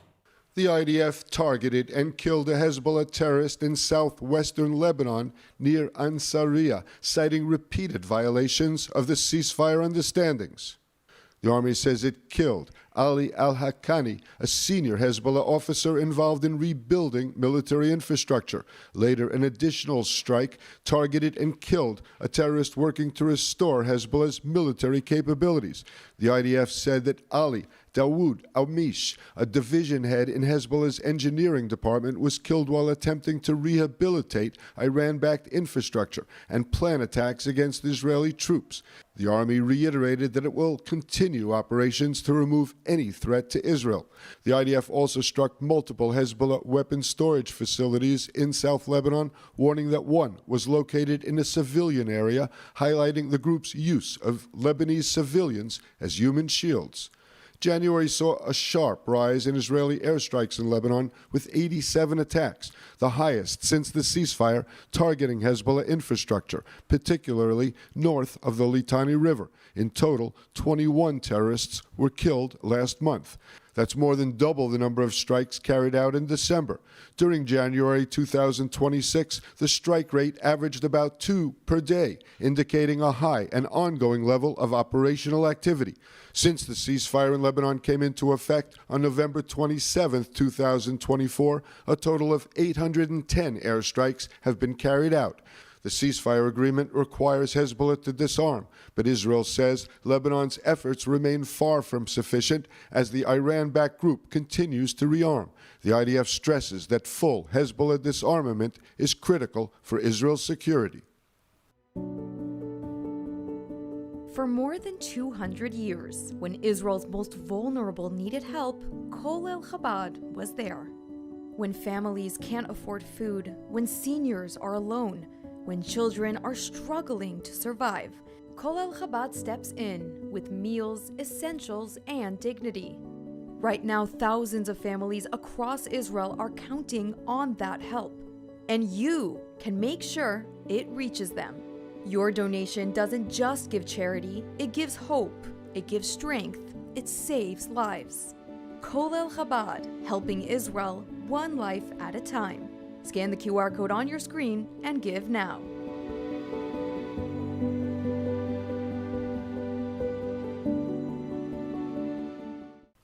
And in other news, French authorities have issued arrest warrants for 2 Franco-Israeli activists on suspicion of complicity in genocide over allegations they attempted to block humanitarian aid from entering Gaza.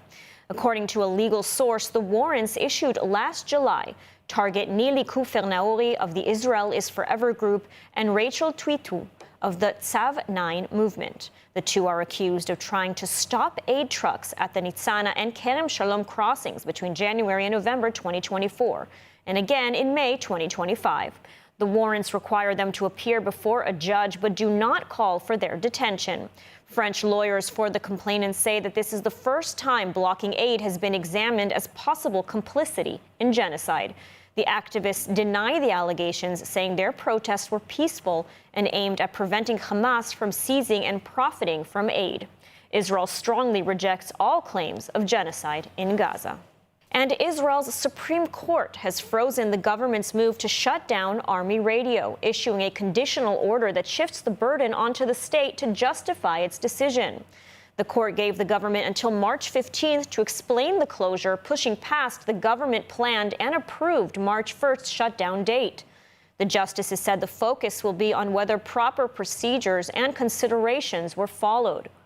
The ruling immediately reignited calls from coalition ministers to defy the court. Communications Minister Shlomo Kari said the decision should be treated with a shrug, insisting the closure must go ahead on March 1st, and calling on ministers to boycott the station if it remains on air.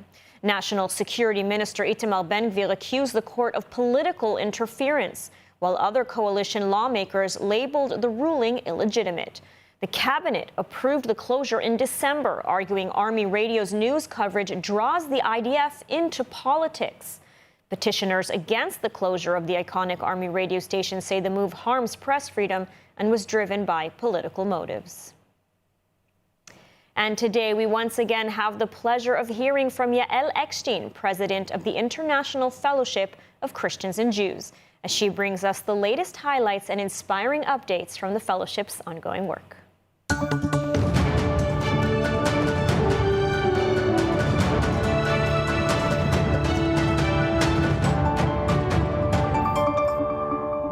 Shalom from here in Israel. Here are 2 fellowship projects that you should know about this week. Number 1, I want you to meet an incredible young Jewish woman named Anastasia. She's from Odessa in Ukraine. And after generations that her family dreamed of coming to Israel and making Aliyah, and after 8 straight days of bombing, she realized now is the time. And Anastasia turned to the fellowship, and the fellowship flew her and her children home to Israel. This is both in the vision of the prophets, and it's also saving lives. And number 2, earlier this week, fellowship staff and volunteers went to see one of our soup kitchens in Jerusalem with our partners Meir Panim. And what we saw there was the growth of elderly Olim, new immigrants to Israel, who are standing in line waiting to get their one warm and dignified meal of the day. And this is one place in Jerusalem where we are feeding the hungry with dignity. Well, there you have it, friends. There are 2 fellowship projects out of hundreds that you now know about. Join me next week, same place, same time, for more updates on what's happening on the ground in Israel with the fellowship. Shalom.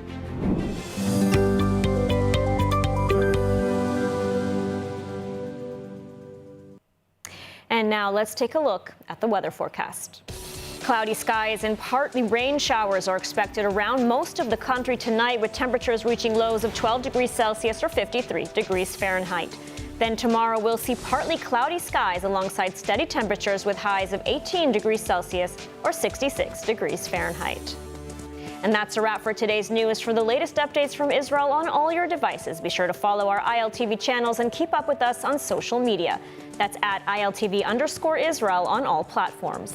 Stay informed with the latest news straight from the heart of Israel. I'm Ladar Gravelazi. Be well, and thank you so much for watching.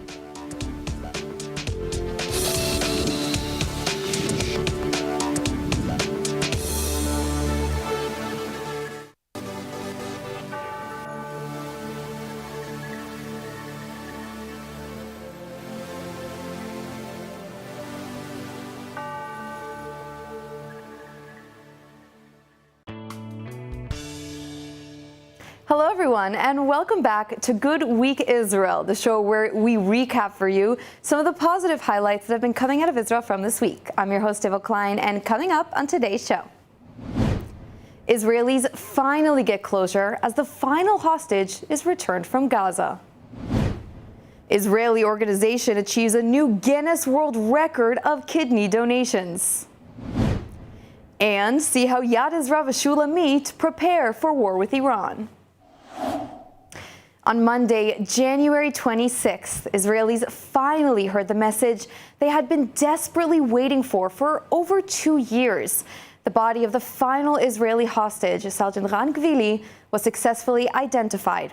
Gvili was brought home to Israel for a proper burial ceremony, offering closure to all those who waited in agony for October 8th, 2023 to finally arrive.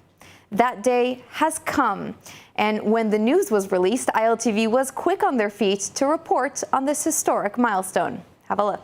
And now we can finally report on some good news this evening.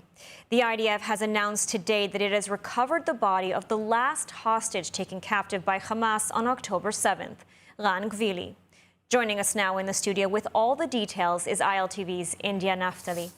India, so incredible to be able to report that all the hostages are finally back home in Israel. Absolutely, Lidar. I mean, there are absolutely no more hostages in Gaza. This is the first time in a decade that this has been the reality. Ran Gvili was a 24-year-old police officer who died in battle on October 7th. His family has been waiting a painstakingly long time for his return, advocating with tears out in Hostage Square at the protest, speaking out. And finally, they're getting the closure they deserve to see their son finally home. The operation started this weekend for his search, and it, of course, ended just now. What does that mean? First of all, he will have his burial in Israel. He was successfully identified. His family has been updated, and they now know.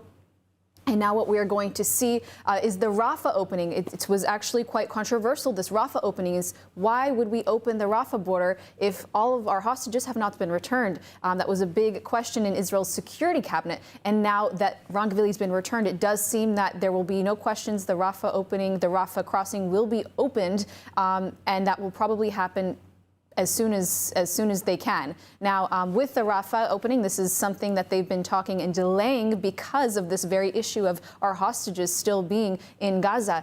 And now that Ron Gvili is home, there should be no issue.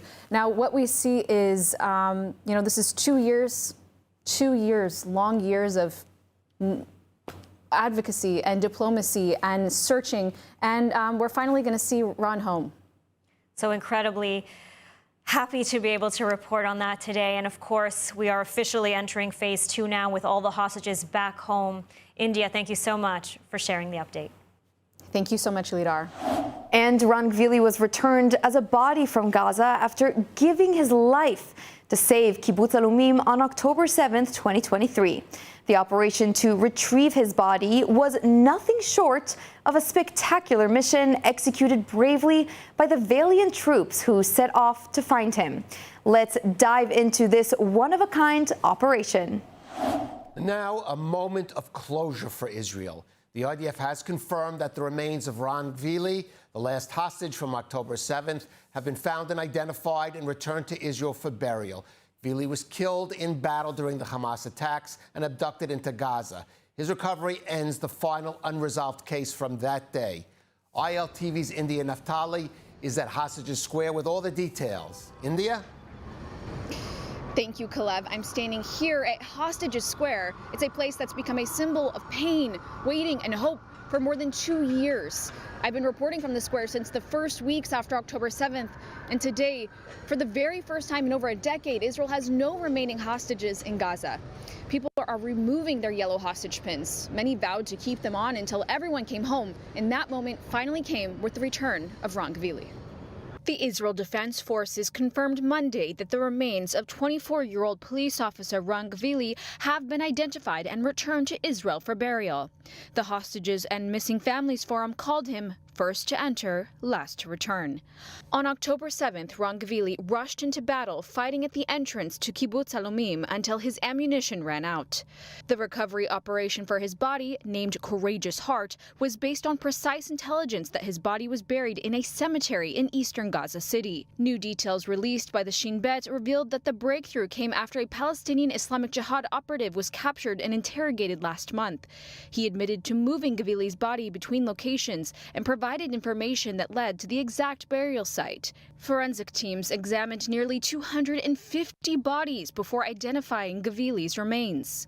Prime Minister Netanyahu announced his return yesterday. אני שמח לבשר לאזרחי ישראל, לעם ישראל, כפי שבישרתי עכשיו, למשפחת גבילי, כוחותינו מצאו את רני, והוא כרגע בדרך הביתה. זה הישג בלתי רגיל של מדינת ישראל. אנחנו הבטחנו, אני הבטחתי, להחזיר את כולם. החזרנו את כולם, עד האחרון שבהם. רני, גיבור ישראל, נכנס ראשון, יצא אחרון, הוא שב הביתה. הישג כביר לצבא ההגנה לישראל, למדינת ישראל, וגם לאזרחי ישראל, שאתם נתתם לנו את הגיבוי להשלים את המלאכה. רני חוזר הביתה. Now that he is home, all of Israel is reacting, particularly his family, who has long awaited him. I want to say thank you to President Trump and Witkoff and Kushner and Bibi Netanyahu, of course. They promised me to bring my son home, and they bring him home. Chief of Staff Eyal Zamir personally called Ron Gvili's family. And the military also released video from the moment soldiers found Gvili's body. They stood together, sang, and said a prayer.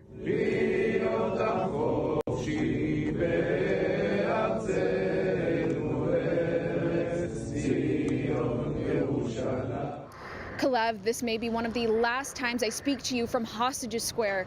Just talking to the people here in Israel, there is a huge sense of joy and relief, but also sorrow that Ron Gavili couldn't come home alive. It's been a huge honor and privilege to be able to report on this historic moment. Back to you. Well, India, thank you for last time from Hostages Square.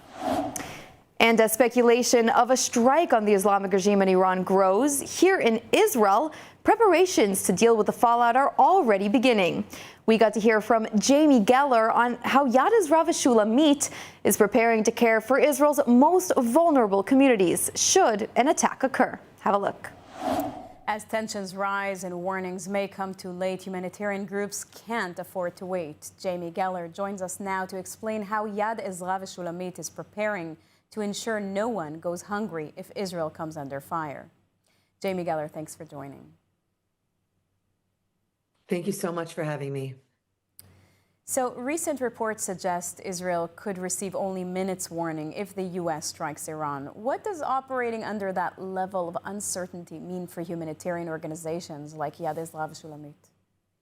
The question on everyone's mind is, will there be war? Won't there be war? It's a very unsettling way to live and exist. But the bottom line is we have to be prepared no matter what. We have to make sure that we can get food to the people who are under fire. And how are you preparing on the ground to respond immediately if the situation escalates?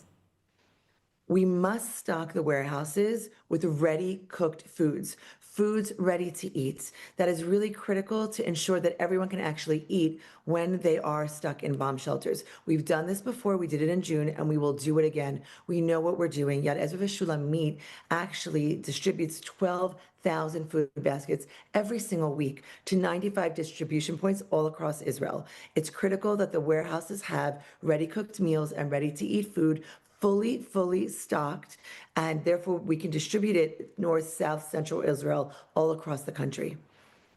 Now, security officials say the IDF itself may have short notice ahead of an attack, with the public only notified once missiles are already being fired. So how do you plan for that? We don't have the luxury of waiting. We have to prepare now. It's about stocking warehouses, securing logistics, access routes, a tremendous amount of coordination that's needed to ensure that those that may be trapped in bomb shelters for extended periods of time, like the elderly, people with disabilities who don't have the luxury of running in and out and back and forth, but may actually have to shelter in place in their bomb shelter, have food that they need to eat and survive, ready to eat food. And that only happens because we prepare now beforehand. So has Yad Ezra Shulamit already begun preparations for this round? Of course, we have already begun preparations, but we need your help in terms of ensuring the warehouses are fully stocked. We need to stock the warehouses not just in the center of the country, but in the north and the south, so that we can be close to all populations. And of course, we need to be ready in the event of missile impact. We all know what that means and the devastation that that can bring. So we've done this before. We are going to be prepared to do it again, all the while praying to God that there will not be a war. But as a humanitarian organization here in Israel, we need to be prepared. We are on the front lines of ensuring that people have the food they need to survive. What can the viewers do to help? As I said, no one wants war. We are praying for peace, but we are on the front lines of ensuring that everyone has the food they need if they are stuck in their bomb shelters for extended periods of time. We are talking about those who cannot afford food, the disabled, and the elderly, everyone from the north to the south to the central of Israel. To wait for the first siren is suicide. We must prepare. Just as the IDF prepares, the humanitarian organizations of Israel, Yad Ezra Shulamit, must be prepared. We need money for gas for the 15 trucks that will be going to 95 distribution points and beyond, from shelter to shelter, if that's what it takes, to ensure people have the food they need to survive this crisis. Well, thank you, Jamie. In this time of uncertainty, you can make a difference too. Scan the QR code to help the biggest food distribution organization in Israel, Yad Ezra Shulamit, prepare to respond in case of emergency and feed those in Israel who need it most. Last week, we honored the 6 million Jews murdered by the Nazi regime in Europe in the Holocaust. It's International Holocaust Remembrance Day. Among the events taking place on that day was a global gathering in Jerusalem that discussed the dangers of anti-Semitism and how to combat it. Let's take a look at the conference that took place. Prime Minister Benjamin Netanyahu walked on stage in Jerusalem last night with a warning and a challenge, saying a World War Jew ideology is now targeting the Jewish people and the Western world at large. And they agree on one thing. What is the thing that they agree on? World War Jew. To conduct a world war, first against the Jews and against the Jewish state. Netanyahu spoke Monday night at a gala marking the opening of the Second International Conference on Combating Anti-Semitism, a two-day event bringing hundreds of leaders, lawmakers, diplomats, and civil society figures from around the world to Jerusalem. The conference, initiated by Diaspora Affairs and Combating Anti-Semitism Minister Amichai Shikli, comes as Jewish communities worldwide face the highest levels of anti-Semitism seen since the Holocaust. Events continued Tuesday, International Holocaust Remembrance Day, with panels and closed sessions at the Jerusalem International Convention Center. At the heart of Monday night's gala was a special government award presented to Leo Terrell, Senior Counsel and Chair of the U.S. Department of Justice Task Force to Combat Anti-Semitism. It's not a game, it's not a play. You are fighting with your soul, with all your heart. And I think the entire Jewish people and the people here in Israel, we all can feel your heart beating with us. Terrell, speaking at a press conference ahead of the ceremony, said his commitment to the fight is both personal and long-term. Fighting anti-Semitism is not a Jewish issue. It's not an American issue.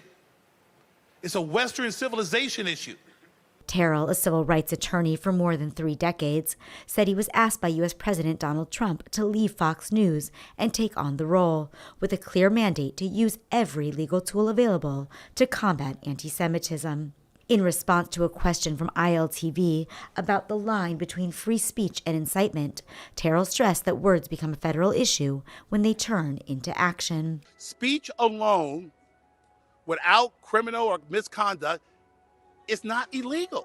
So you're asking me that hate crime speech leads to crime. If a crime is committed with words and conduct, the Trump administration will take the appropriate legal action. The conference was not just about statements, but about building connections between countries dealing with similar threats.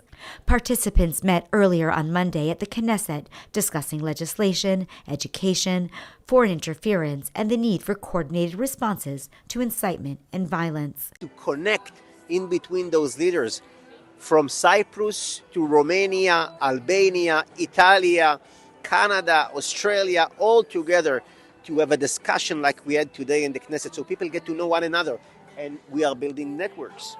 Others said the fact that so many leaders gathered in Jerusalem was a sign of momentum. It's kind of the worst nightmare for for the anti-Semites around the world, because we're actually sitting together, conspiring together for good. Last week, thousands came together in Jerusalem to mark a momentous milestone and even a world record, as Israel's nonprofit Matnat Chaim has reached 2,000 kidney transplants.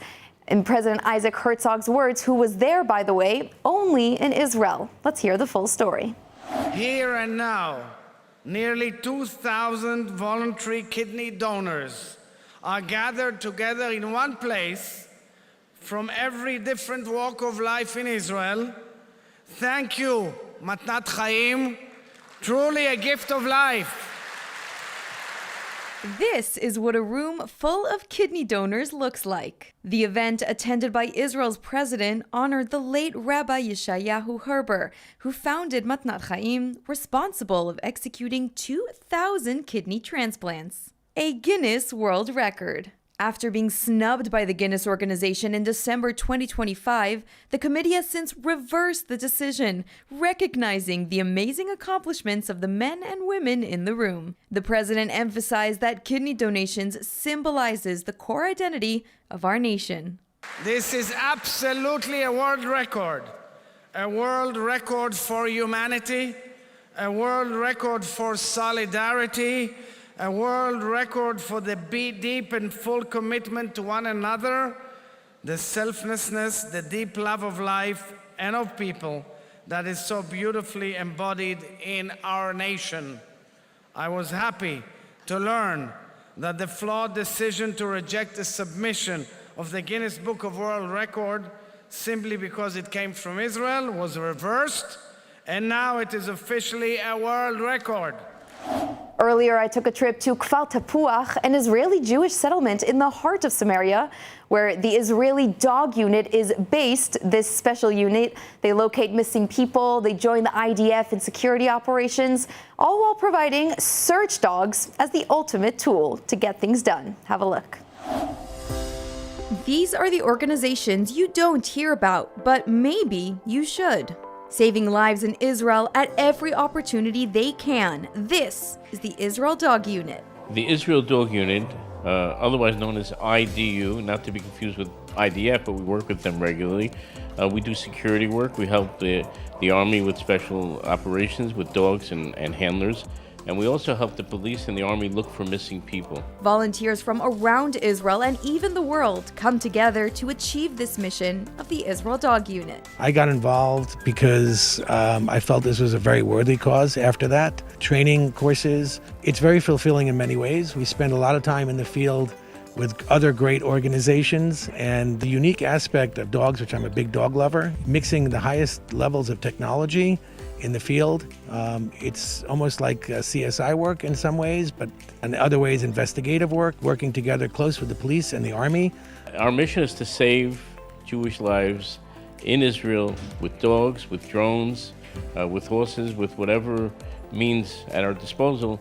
This unit is one of a kind. People and dogs working side by side to save lives in the heartland of the Jewish state. We got to meet some of the dogs of the unit. So this is IP. She's a search and rescue dog, and she's very good at what she does. Dogs are more simple in a way. For sure, every dog has his own character, but if you give them their needs, and they're gonna be the best partners in the world. They're the best friend that there is. Their mission is massive, but it is not yet complete. To operate to save lives, the Israel Dog Unit needs you. My message to the viewers of ILTV is to come home to Israel. You want to do something meaningful, come and volunteer here. We'll provide room and board. This could be your first step to making Aliyah, but even if you don't make Aliyah, come here, we'll give you something meaningful to do. You can go out with us on a daily basis looking for missing people and saving lives in Israel. Is there anything greater, more important, more meaningful that you can think of doing? And of course, those of you that can't come, you can help support the unit financially. We rely solely on the donations of good people around the world that support the unit.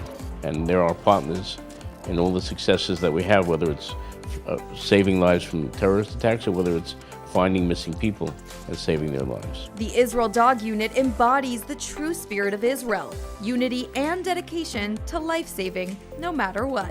As someone that goes out to these searches, you see the family of the people, you see the close people, you see how they feel, and you really get attached to them. You see the daughter or the sister, you really feel connected. You say, I'm gonna do everything to find this person. It's very hard to see these people in such a hard time. And then if we find the person, you see how happy they are, and that will change lives. Thank you. That's Israeli culture for you right there. The Israel Dog Unit is supported by Am Yisrael Chai, and their annual dream raffle to win a luxury apartment in Jerusalem is in full swing. You can win the apartment of your dreams by supporting Am Yisrael Chai. And if you don't win, you are still supporting the Israel Dog Unit, allowing them to continue their mission of saving lives in Israel. And finally, what better way to support those living in Judea and Samaria than by purchasing the products coming from the lands? Blessed by Israel offers small businesses in Israel's heartland the chance to expand their customer base, and we are here to help them. Have a look. Step into the story of Israel's heartland with Blessed by Israel, where every purchase connects you to the land, the people, and the promise. Taste the sweetness of the promised land in their delicious honeys, or wear the story of the land close to your heart with the stunning Special Places of the Land necklace. Behind each product is a family, pioneers living in Judea and Samaria, crafting beauty and goodness from the soil of the Bible. When you buy their creations, you're not only receiving something extraordinary, you're investing in Israel's future, helping small businesses thrive and communities grow strong. Join a movement that celebrates faith, resilience, and hope. Visit blessedbyisrael.com and use ILTV's special code BLESSISRAEL, that's BLESSISRAEL, at checkout for 10% off on your first order. Be part of strengthening Israel, one purchase at a time. Well, that's all for today's Good Week Israel. I hope we've helped to deliver some positive news for you to now take with you into this week. As always, I'm Diva Klein. Take care, and thank you so much for watching.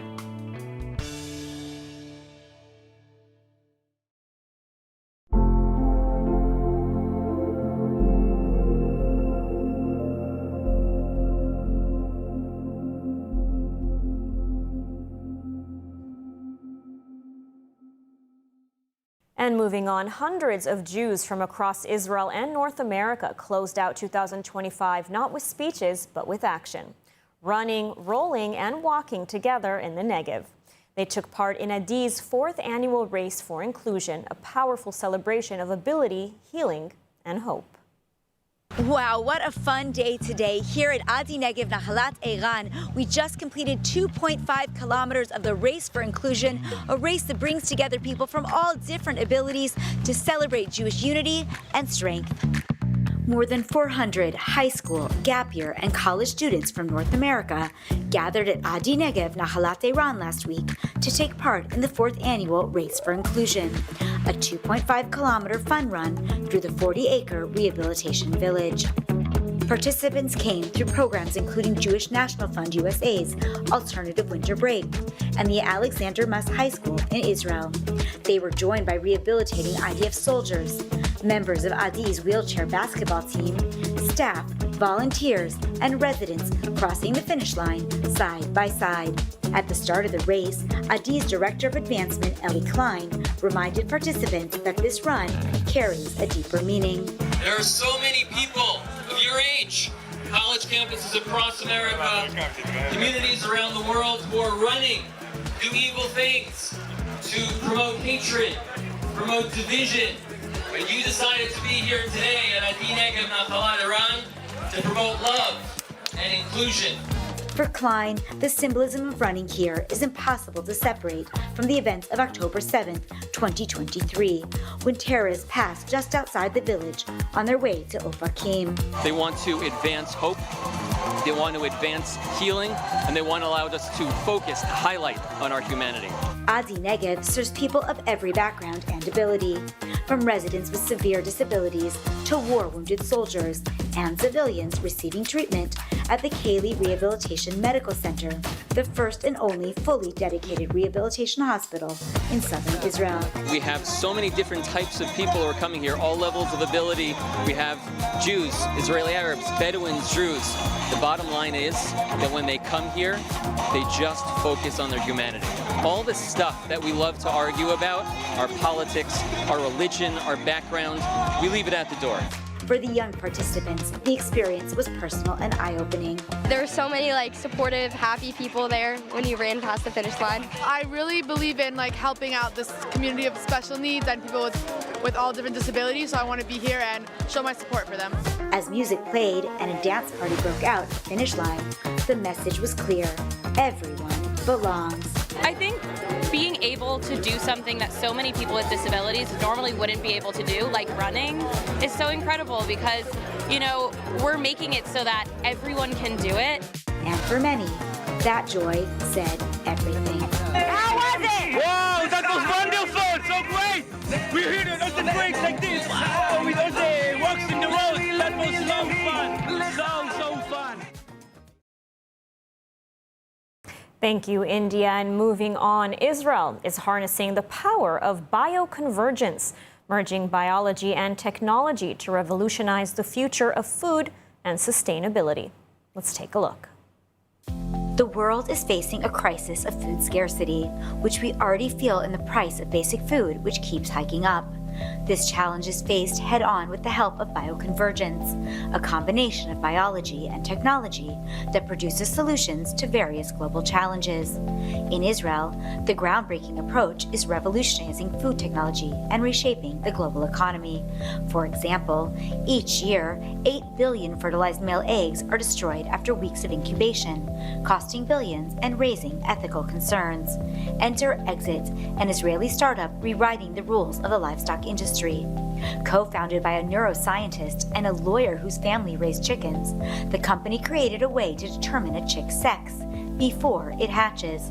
Using genetics and optical sensors, Exit's non-invasive device scans each egg at the speed of light, detecting 6 specific biomarkers through the shell. The eggs are automatically sorted, saving time, money, and resources, and sparing billions of lives. Israel has a great innovation ecosystem, which is why so many food tech and other tech companies are mushrooming here.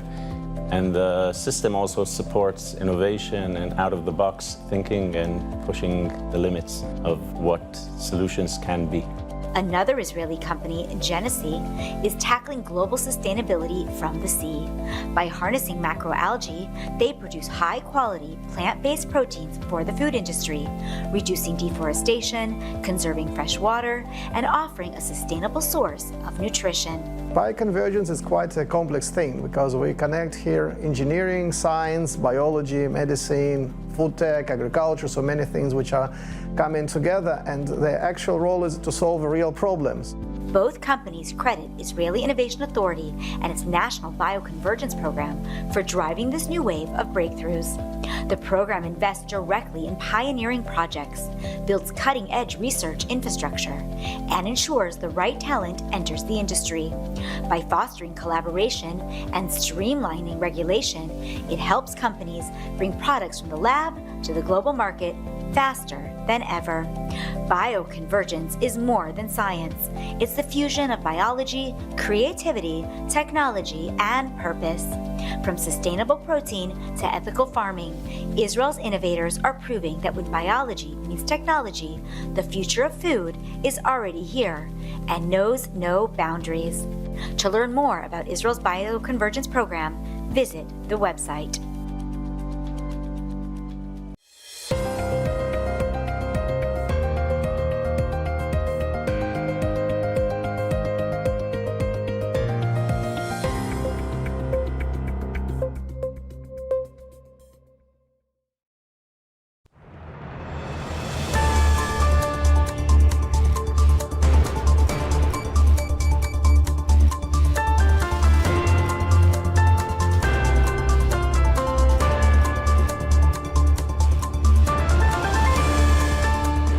Welcome back to ILTV on the Hour. I'm Caleb Ben David, coming to you live from Israel, bringing you all of the biggest headlines from across the region.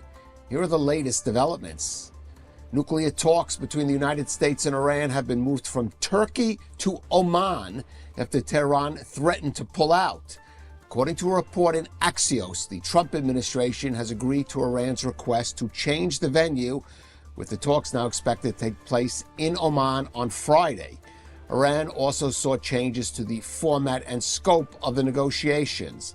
Iran is said to insist that talks focus only on the nuclear issue, while the United States wants to also include Iran's ballistic missiles program and regional proxy activity. Now, despite public threats by Iranian officials to withdraw, the White House says the talks are still on.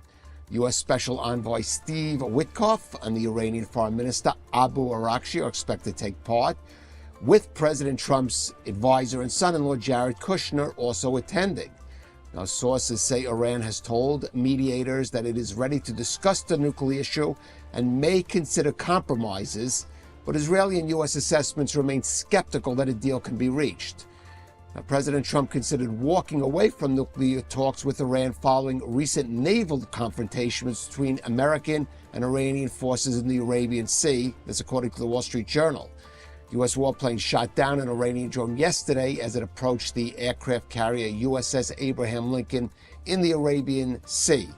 American officials say such incidents raise serious doubts in Washington about Tehran's intentions, though the report does not explain why Trump ultimately decided to stay in the talks. Some analysts believe the Iranian actions may signal hardliners in the regime are undermining the negotiations, believing Trump is unlikely to launch a major military strike. But here's what President Trump had to say on the Iran talks last night in Washington. On Iran, are the negotiations still happening this week? Yeah. Where will they be? And what do you need to hear from Iran? The rollover. But they are negotiating. They'd like to do something, and we'll see if something is going to be done. They had a chance to do something a while ago, and it didn't work out, and we did Midnight Hammer. I don't think they want that happening again, but they would like to negotiate. We are negotiating with them right now, yes. Mr. President. Where will the meeting be? It seems like it's can't changing. tell you that. Mr. President. There's more than one meeting. Yeah, please. Meanwhile, Prime Minister Benjamin Netanyahu met last night in Jerusalem with the U.S. Special Envoy Steve Witkoff. According to the Prime Minister's office, Netanyahu warned that Iran has repeatedly proven it cannot be trusted to keep its commitments, and stressed that any diplomatic process must prevent Tehran from obtaining nuclear weapons. Now, sources say Iran has told mediators it is ready to discuss the nuclear file. Israeli and U.S. assessments remain skeptical, as we said. Now, turning to Gaza, Netanyahu told Witkoff that Hamas must be disarmed, Gaza demilitarized, and Israel's war objectives completed before any reconstruction of the Strip can begin. He said the Palestinian Authority can have no role in governing Gaza. And staying with Gaza, IDF troops overnight came under fire in North Gaza. A reservist was seriously wounded, and the IDF responded with airstrikes on multiple Hamas targets. According to the IDF, soldiers from the Alexandroni Brigade came under fire from multiple gunmen while operating on the Israeli side of the Yellow Line, which separates areas controlled by Israel and Hamas. The IDF called the incident a blatant violation of the current ceasefire. In response, IDF tanks opened fire on the gunmen. Airstrikes were also carried out in the area. According to Palestinian sources, at least 9 were reported dead in those IDFs and strikes in Gaza, including 6 in the Strip's north. The reports say 3 people were killed by Israeli artillery shelling in Gaza City's eastern Tufa neighborhood, another 3 killed by shelling in the Zaytun neighborhood of Gaza City, and 3 others killed in a strike in southern Gaza's Khan Yunis. And that ends this update for now. But of course, stay with us on ILTV or go to our app. There's the QR code there on your screen. Thanks for joining us. I'm Khaled Ben-David.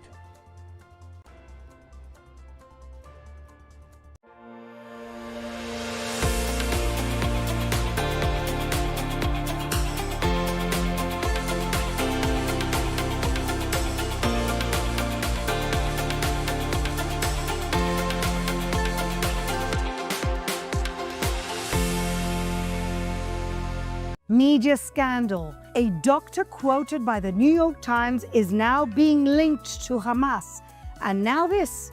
Did the IDF just accept Hamas's Gaza death toll claim? 70,000? Then Trump says Hamas will disarm in phase 2, while Hamas says no chance and keeps rearming. So what's real? What's spin? And what are they hiding? We're unpacking it all only on JNS, only on the Quad. Welcome back, everybody, to the Quad, and here in our Jerusalem studios with my wonderful co-host Shoshana Keats-Jaskal, the co-founder of Chokhmat Nashim, elevating and defending women's voices in the Orthodox world, Bellamy Bellucci, activist par excellence and a dancer and a model. She's so many things. Great that she's with us. And for the second time, David Lang, the executive director of Israeli Cool, really the OG influencer, unpacking all the lies for many decades now, David. Am I aging you? You've aged me. But you know we're the same age, so That's it's all true. good. It's all good. Okay, there's so much to unpack this week, and it really all centers around the work that we all do, which is exposing lies, unpacking lies. So let's start with the story of that the New York Times quotes a doctor. Of course, they've been quoting doctors for 2 years, doctors from everywhere. They've said every libel imaginable. They've said that they've seen bodies without major organs because, of course, Jews steal organs. We've heard that one before. We also poison wells. That's 1,000 years old, that one. And that we've shot children in the head. Blatant lies. And guess what? It turns out that one of these doctors quoted by the New York Times, why should we even be surprised, seriously, is a senior member of Hamas. And I just have to say one little thing about me and my own little pride. On my Wikipedia, we all know what those guys are up to, it says that I said in a TV interview that all doctors in Gaza are terrorists. Am I right? Or am I right? David, you spend your life literally finding these pieces of libels, of news, and then finding out the truth. This can't be a surprise from the news outlet that took a kid with a congenital illness and said this is starvation, while his mother is looking like she hasn't skipped a meal. Well put. So yeah, obviously it's not a surprise, first of all, that this doctor was a Hamas colonel. He was a colonel. It wasn't even like an underling. He was like one of the, the big guys in the movement. And it's, of course, not surprising, unfortunately, that the New York Times, the New York Science, as some of us like to call it, would stoop that low. But like, again, it's not the first time we've seen a medical professional in Gaza implicated in the crimes that we've seen. I mean, even correct. There are teachers, lawyers, dentists. Sorry to say, dentists. Well, it wasn't my husband, so it wasn't your husband. Your husband's a good guy. But for instance, Noah Marciano, one of the hostages we saw recently, actually, it came out that she was murdered by the doctor that injected air into her veins in Al Ali Hospital. Yeah, there's another one of the hostages. I think it was Romy Gonen, who had said she was sexually assaulted by a nurse. You had another hostage that had been actually kept. So it was Emily. Emily Damari said that she had been kept and under the, let's say, the control of another Hamas doctor, and she had to call him Dr. Hamas or something along those lines. So even very recently, but if you're going back years and years and years, it's been known that we've always been uncovering these connections. So the question, and maybe it's not really a question because we know that the New York Times aren't doing their due diligence, but I would ask, is it a matter of them deliberately not asking the questions that have to be asked, plausible deniability, or they're just really bad journalists and doesn't really matter either way? Because it's not reporting anymore.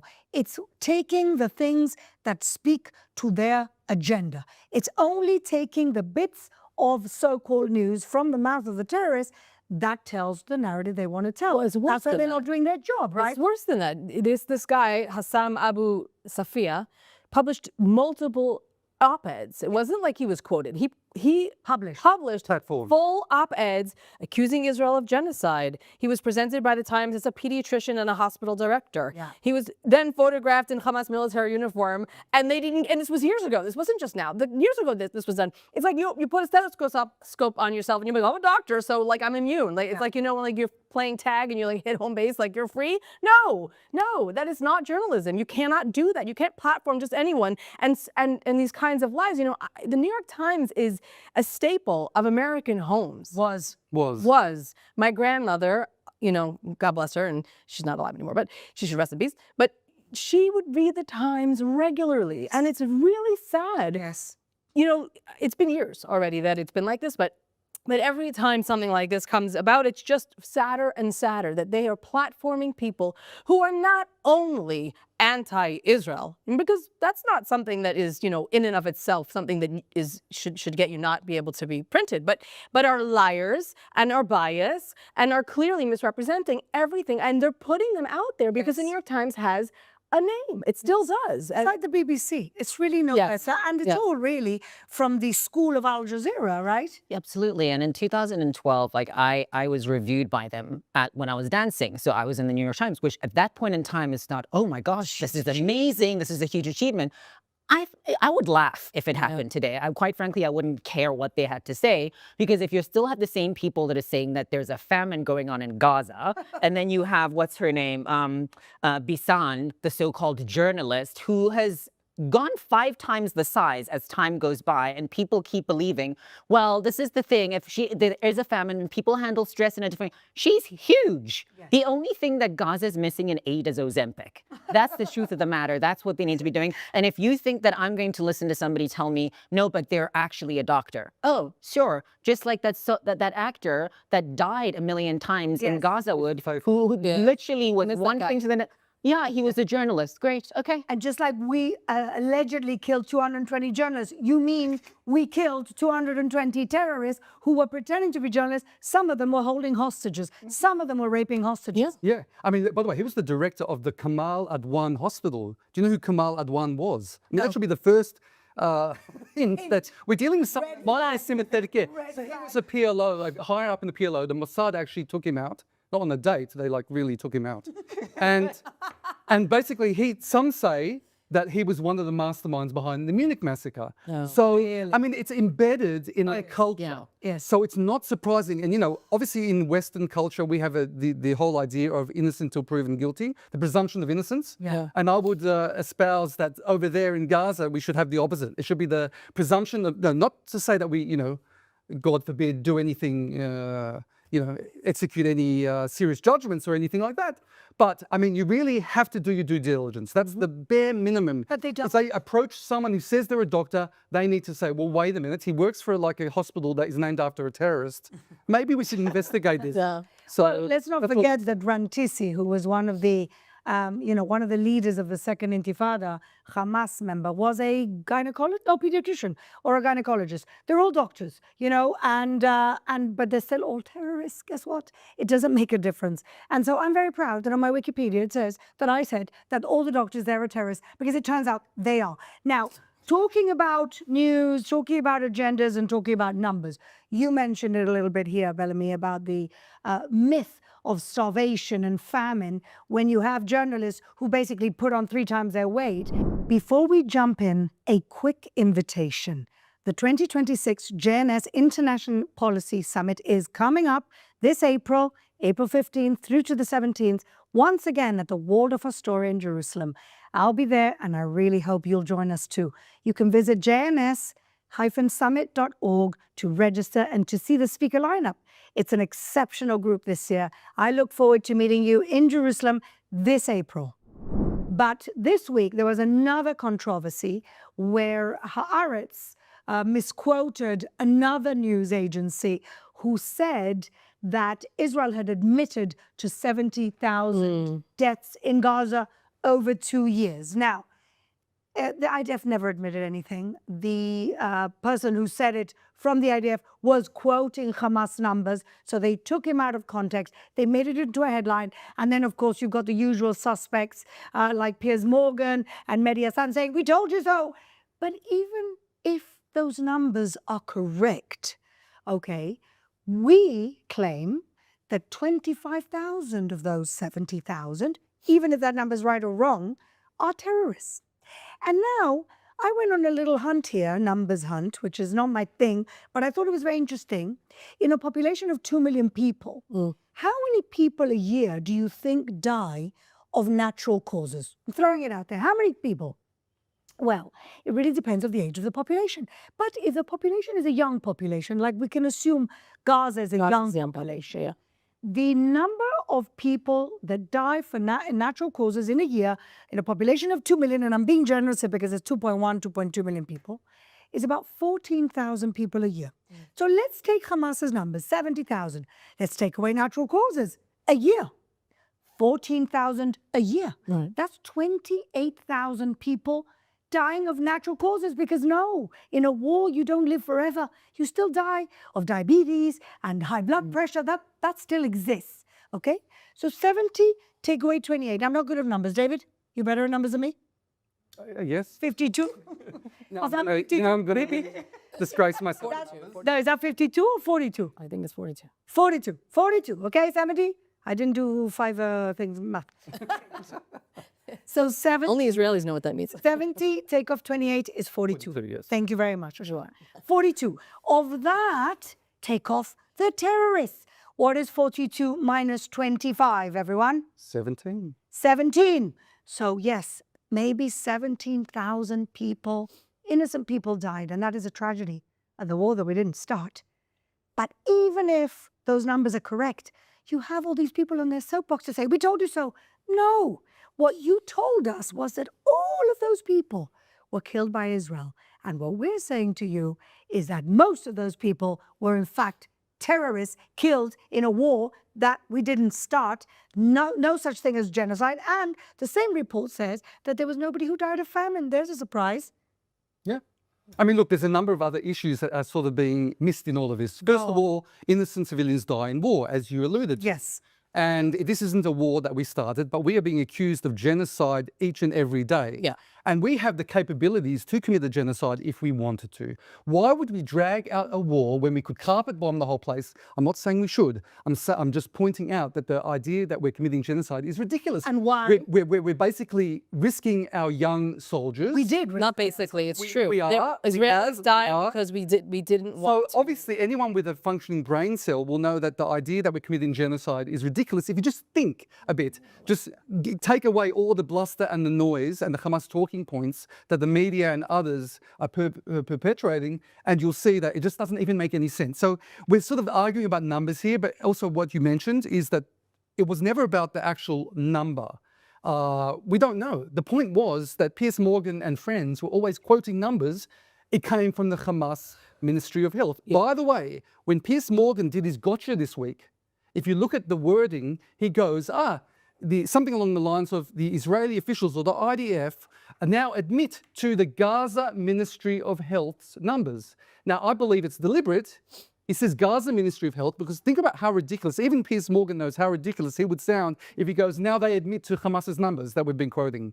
Mm-hmm. The Gaza Ministry of Health is Hamas. It's Hamas. Yes. So there's a lot of smoke and mirrors going on here, and you just have to ask the basic questions. One other point I want to mention before I leave it to one of these wonderful ladies is that in April 2024, Hamas admitted that their numbers that they were coming out with at the time was about 33,000 casualties. They admitted 1/3, 11,000 of those casualties were based on incomplete information. Like they even admitted that their numbers back then were not even accurate. But they also admitted that 3/4 of them were combatant age men. Yeah, well, and if you looked at the analysis and you looked at the number of casualties all along the line, I did my own analysis.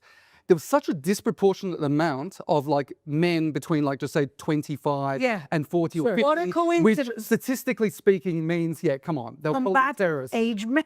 But you know how back in those days at least, I don't know if it continued, but you know how they like were reporting casualties? Yeah. There was a Google, no joke, there was a Google form and anyone that wants to report a martyr could do it. And basically I reported a martyr called Hugh. Google form. I reported a martyr called Hugh just to see if that would pass muster. I didn't actually check back if he was listed amongst the casualties, but the point is a serious point, despite the frivolity there, which is that how could any serious journalist or anyone believe the numbers to begin with? And why are they now saying gotcha? See, and I think this is all the wrong question. Go on. I think, you know the idiom, the anti-Semite doesn't accuse the Jew of stealing because he thinks he stole. He accuses the Jew of stealing to see him turn out his pockets. We're turning out our pockets. No, it wasn't 70,000. It was this and it was that. F you, okay?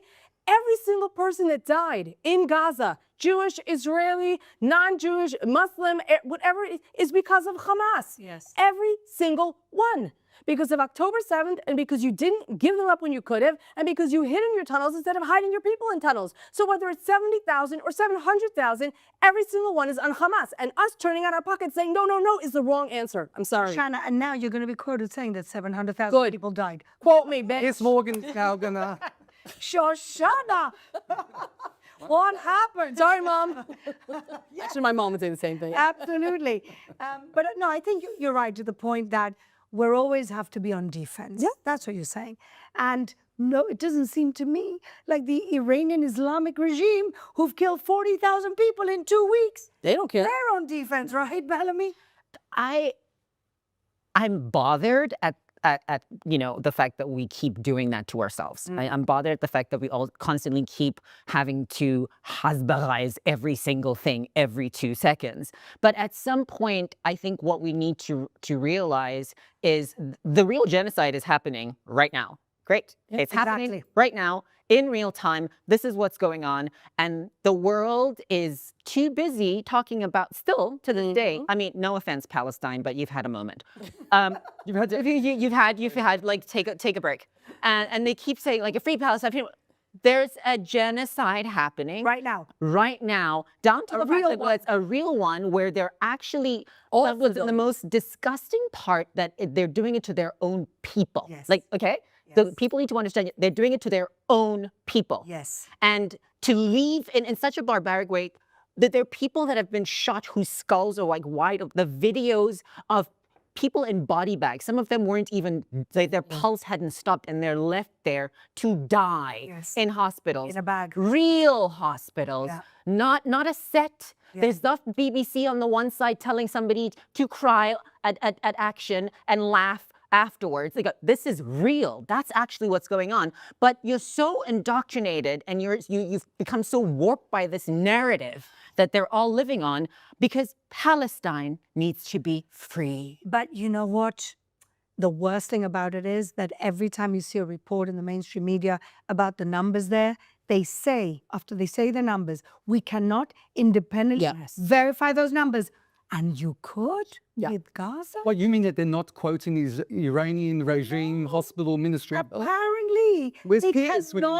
They cannot independently verify the numbers. But guess where apparently they didn't need to independently verify the numbers when Hamas was giving them the numbers. And that's the sick hypocrisy of what's going on in the world, whilst Iranians are dying every single day. Oh, we have to pray, really have to pray for the end of this, for the intervention, for the end of this sick regime, which is funding so much of the evil that's going on in the world right now. But let's go back to the evil of Hamas, because recently President Trump says that we're going into phase 2. Ran Gvili's home, thank God. In this show, we prayed from the minute we set up this show every single week for the hostages to come home. And this is the first week we won't have to do that. Amazing. It's really amazing. But now that Ran Gvili has been buried in the dignified burial he deserved of this family, Trump says that we're jumping to phase 2 and that Hamas is going to disarm. Watch this. They're going to give it up. They're going to give up the AK-47s. A lot of people said they'll never disarm. Looks like they're going to disarm. Hamas has agreed to give up their weapons. They made an agreement that they were going to disarm. Hamas pledged, they swore that they were going to disarm. لم يحصل في لحظة من اللحظات أن تكلمنا عن تسليم السلاح ولا عن أي صيغة لها علاقة بتدمير أو تسليح أو نزع سلاح وما إلى ذلك من قضايا. حماية مشروع المقاومة وسلاح المقاومة، هذا حق شعبنا في الدفاع عن نفسه. المقاومة وسلاحها شرف الأمة وعزها. وسلاح سبب وجوده الاحتلال. الاحتلال موجود، سيكون هذا السلاح موجودا. الاحتلال يعتدي علينا، سيكون هذا السلاح لقتاله والدفاع عن النفس. فكرة أنه تسليم السلاح هي فكرة لا تقبلها المقاومة. Can a scorpion stop being a scorpion? Nope. No. So what? Okay. So how's this going to play out? Let's just do fantasy football here for a second. How's this going to play out? So they're not going to disarm. Are they going to pretend they're giving up their AK-47s, but they're keeping their handguns? But apparently they're saying now that RPGs are defensive domestic weapons. RPGs. Well, we just... You go to see... Me. Like, what's going to happen right now? Oh, girl. We just destroyed a whole tunnel where there was like a whole cache, or cache or cache? How do you say that? Cache, I think. Cache. Thank you. You don't speak French? I don't speak French, no. Je ne parle pas français. A cache of weapons, RPGs and RPG launchers and da-da-da-da. And I'm like, it's like Macy's down there. You know, it's like they can just go shopping down there for these Macy's, whatever, Bloomingdale's, sorry. Maybe it's like... But I'm Rust. No, I don't think they're gonna disarm. It's like the whole idea of like the Iranian regime disarming. Like, This is their life. This is their purpose. This is their raison d'etre. Exactly. Yes. This is their raison d'etre. It's like the old, the old story of the turtle giving the scorpion a ride to the other side of the river. And he says, of course, I'm not going to bite you, because if I bite you, we both go down. And he bites him and they both go down. And the turtle says, well, why did you do that? He said, because I can't not be a scorpion. Yeah. This is Hamas. Yeah. I mean, I love Daddy 47, but they're not going to disarm. Let's get real. They're not. What? I love Daddy 47. Oh, Daddy 47. They're not going to disarm. No. And I could blab on and talk in circles right up my tuchus, but they're not going to. But I think Trump knows that. Meaning, exactly. What you have to, everything with Trump, you have to look at in the prism. He's a negotiator. Everything that he says is a negotiating position. He knows. He's not dumb. He wasn't born yesterday. He's a very, very good negotiator. Whatever you think about it, he knows. He's like a chess player, and everyone else is playing shesh-besh. Yeah. So he's already thinking a few moves ahead. He knows how Hamas, what's going to happen, how this is going to play out. Kind of like with Iran, what we were talking about before the show, where we can tell that it's just not going through the motions, but I'm going to do this, and they're going to do this, and then that's going to give us time to, to get more international support. If more international support is needed, and it's going to play out this way. So I wouldn't take him literally, like meaning it's not really a he said, she said. I mean, he knows Hamas aren't going to give up the weapons. They're going to be backed into a corner, and there might be, some more military action down. But the military action is going to be left again to us. I hope it's left up to us. That's true. And at least if they don't disarm, we stay in that yellow line, which gives us more than 50% of Gaza, which means they lost if they didn't realize. They need to lose, first of all. They have to lose territory. You can't go back to what was. It's not an option. It's not defensible. But I'm concerned because Trump doesn't have our worries, right? And he wants to play nice with Turkey, and he wants to play nice with Qatar, and he wants to play, he wants these people to come to the table. What is he going to give up that we're actually in the line of fire, not him? That's my worry. Yeah. It's not that I don't think he's smart or that he is not a good negotiator, but what matters to him isn't necessarily what matters to us. And that's my worry. Absolutely. Well, they opened up the Philadelphia corridor. And they opened that up for human traffic, not for goods and services. And they mainly opened it up for people to leave. Right. So I think that's actually funny, because they're basically saying, well, if you want to leave, this is your chance. Which, may give a lot of Gazans some opportunity at a better life somewhere else. I hope so. Why would you want to stay under these terrorists? Yes. I agree. Yes, that's it. Yes, sums it up. And maybe on that note, we should move over to the scumbag of the week. All right, everyone, a very popular segment. Are you all ready? Scumbag of the week. And every week I get so many wonderful messages from people saying, don't forget this one and don't forget that one. So we have always plenty to choose from. So Bellamy, who's your scumbag this week? My scumbag for this week is the darling apologist, but mainly a product of Egyptian anti-Semitism, because it's something that never really truly leaves, and they do love slavery. Bassem Youssef, take a look. What do you think about Erica Kirk? Would I get sued? Throw it in the pile. Oh, of course you will. I don't want to say anything that's controversial. She did it, but I don't want. She was on it. How can you believe a country that has a very lucrative history of false flags operation? When they created the state of Israel, they didn't know how to bring all of these Jewish people from the Arab countries. It was easy to bring them from Europe, but they didn't. But they, like Jewish people in Iraq and in Egypt and Morocco, lived there for hundreds of years. 1951, Israel sends a Mossad agent, and then he leads 4 to 5 different bomb attacks on Jewish synagogues and Jewish communities. You could just rewrite history. People.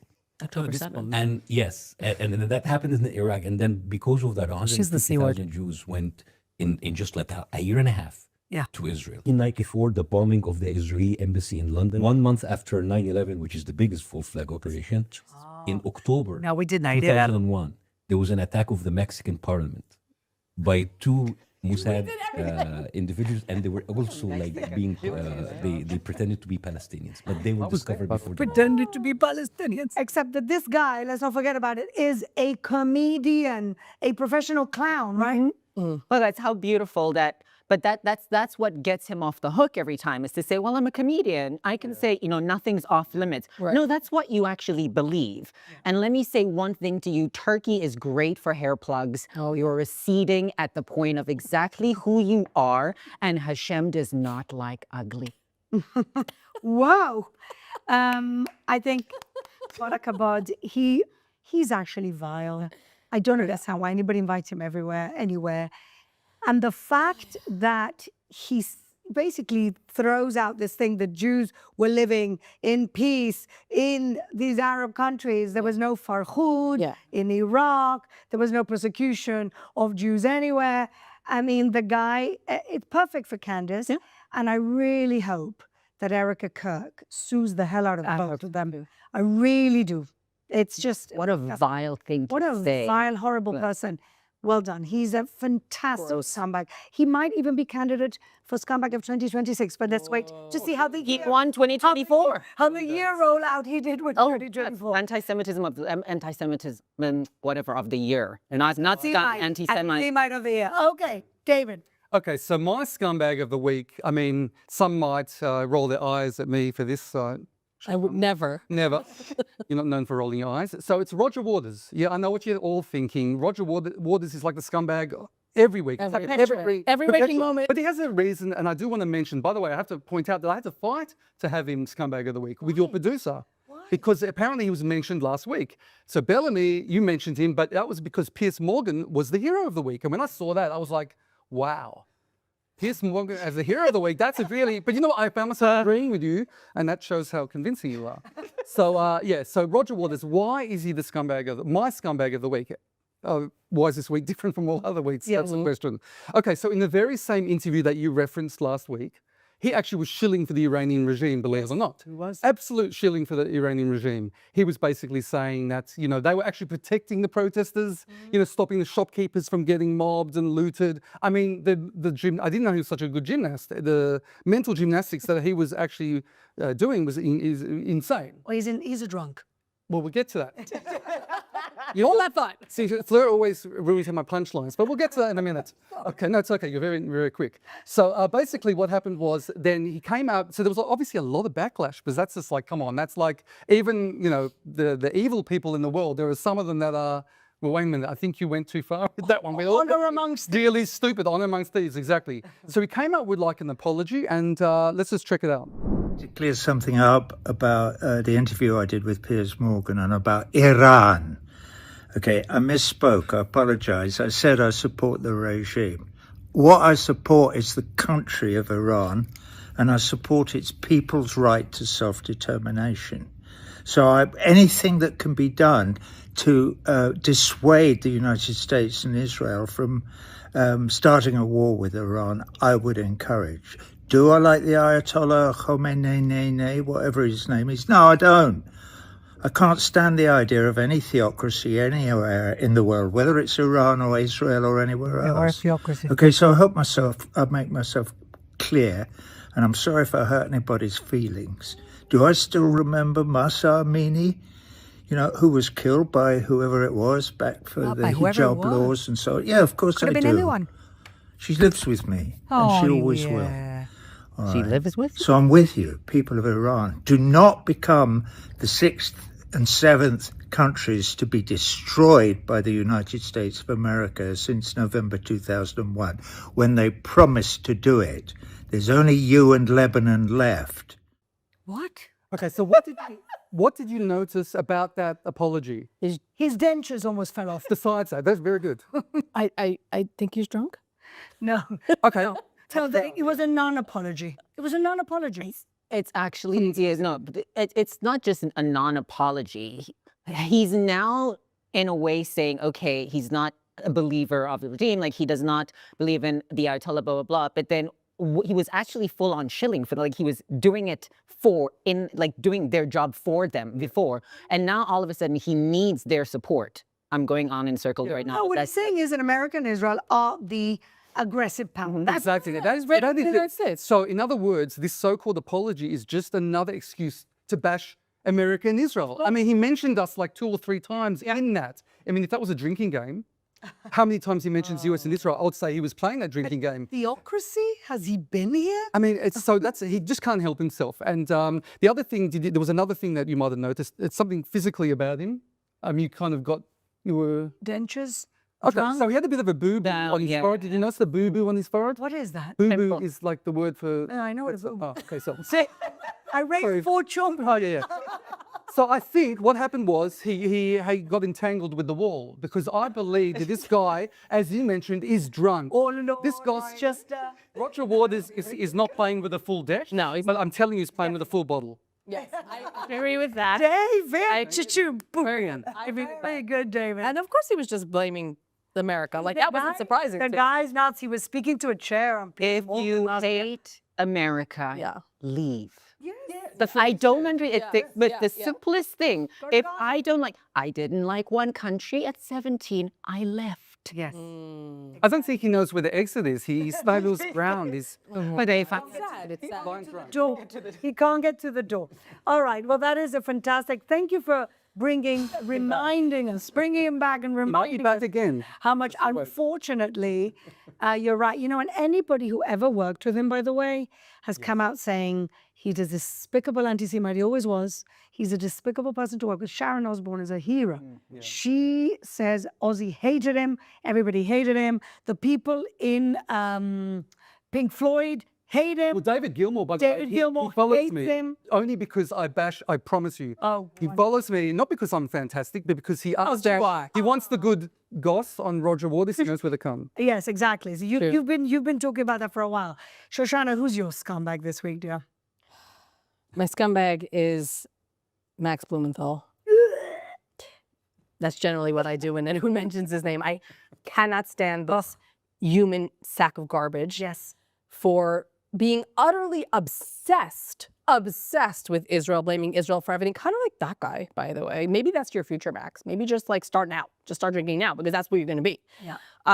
Shills for Iran, says that... Oh, see, this is why I didn't want to do it, because I can't even talk. I can't even talk to me, I'm so agitated. Shields for Iran says that the accounts aren't real, that they're being made up, that Israel did Gaza, and why someone's purpose is to undermine their own people. You claim to be Jewish, their own people is beyond me. It's not even like, some people do it because like they really, I'm a fighter for justice and I don't undermine. I say this is a problem, we need to fix it. You don't want to fix problems. You just want to bring people down. And I want to tell you something. The whole Jewish world is reading about our leaving Egypt in these Torah portions these weeks. And what happened to the Jews who did this to their people in Egypt? They didn't come out. Yeah. They didn't come out. Yeah. They got taken with the Ayatollahs and the Paros of that time, and you, my friend, are not going to come out of this. This is you sinking yourself, not your people. He's a disgusting piece of garbage, and he's a rape denier, because him and Aaron Matze, another crazy idiot, wrote an article a few months after October 7th saying that there was no sexual violence on October 7th. Now, of course, we all know that that's a lie because there's GoPro evidence. We also, Shoshana gave amazing prizes to women who unfortunately had to go and record and testify and write all this down and look at the forensics of the most disgusting, of the most violent sexual violence that ever was. And these two sacks of scum are basically saying it didn't happen. Okay. Shake off. I haven't even started with mine. Take some water. This is only Shoshana's. All right. Mine is a little less scumbaggy, but still quite a... he's a scumbag in a different way. Don Lemon.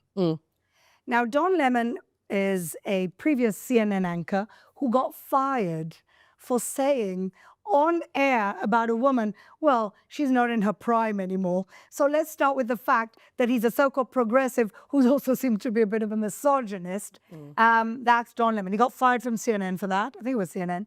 And then he basically goes around terrible anti-Israel propaganda, interviewing the biggest scumbags in the world, like that say horrible things about Israel. Of course, not saying anything quite bad or quite as bad about the Iranian Islamic regime. But the reason he's my scumbag this week is because now he's taken it upon himself in his own little platform to protest or to go along with the protesters against ICE, which is the police force that is throwing out the illegal immigrants. But what he did this week, to me, is unforgivable. He went in with a bunch of protesters into a church on Sunday in the middle of a church service. That's what he did. He went in. I mean, he says, I'm not a protester. I was just recording it. But no, he was really acting like an activist, because then he went and tried to interview the priest who kept saying to him, listen, I'm in the middle of a service. Leave me alone. And the thing we like the most on this show is a scumbag with a happy ending. He's been arrested. He is currently facing a few charges against disrupting church service, disrupting people's freedom of worship, which is exactly what he did. But Don Lemon, honestly, he claims to be a progressive, inclusive, and he is everything that we all hate about woke. He's dumb. He's uninformed. He doesn't want to be informed. And all he's done for the last few years is shill against Trump and shill against Israel. And now he gets arrested for essentially going against a peaceful Christian church in the middle of their prayers and interrupting them. So he was arrested. So talk about turning lemons into lemonade. Oh, Jamie, you're on fire today. I'm going to be the scumbag of next Don week. Lemon, you are not lemonade. We are lemonade now.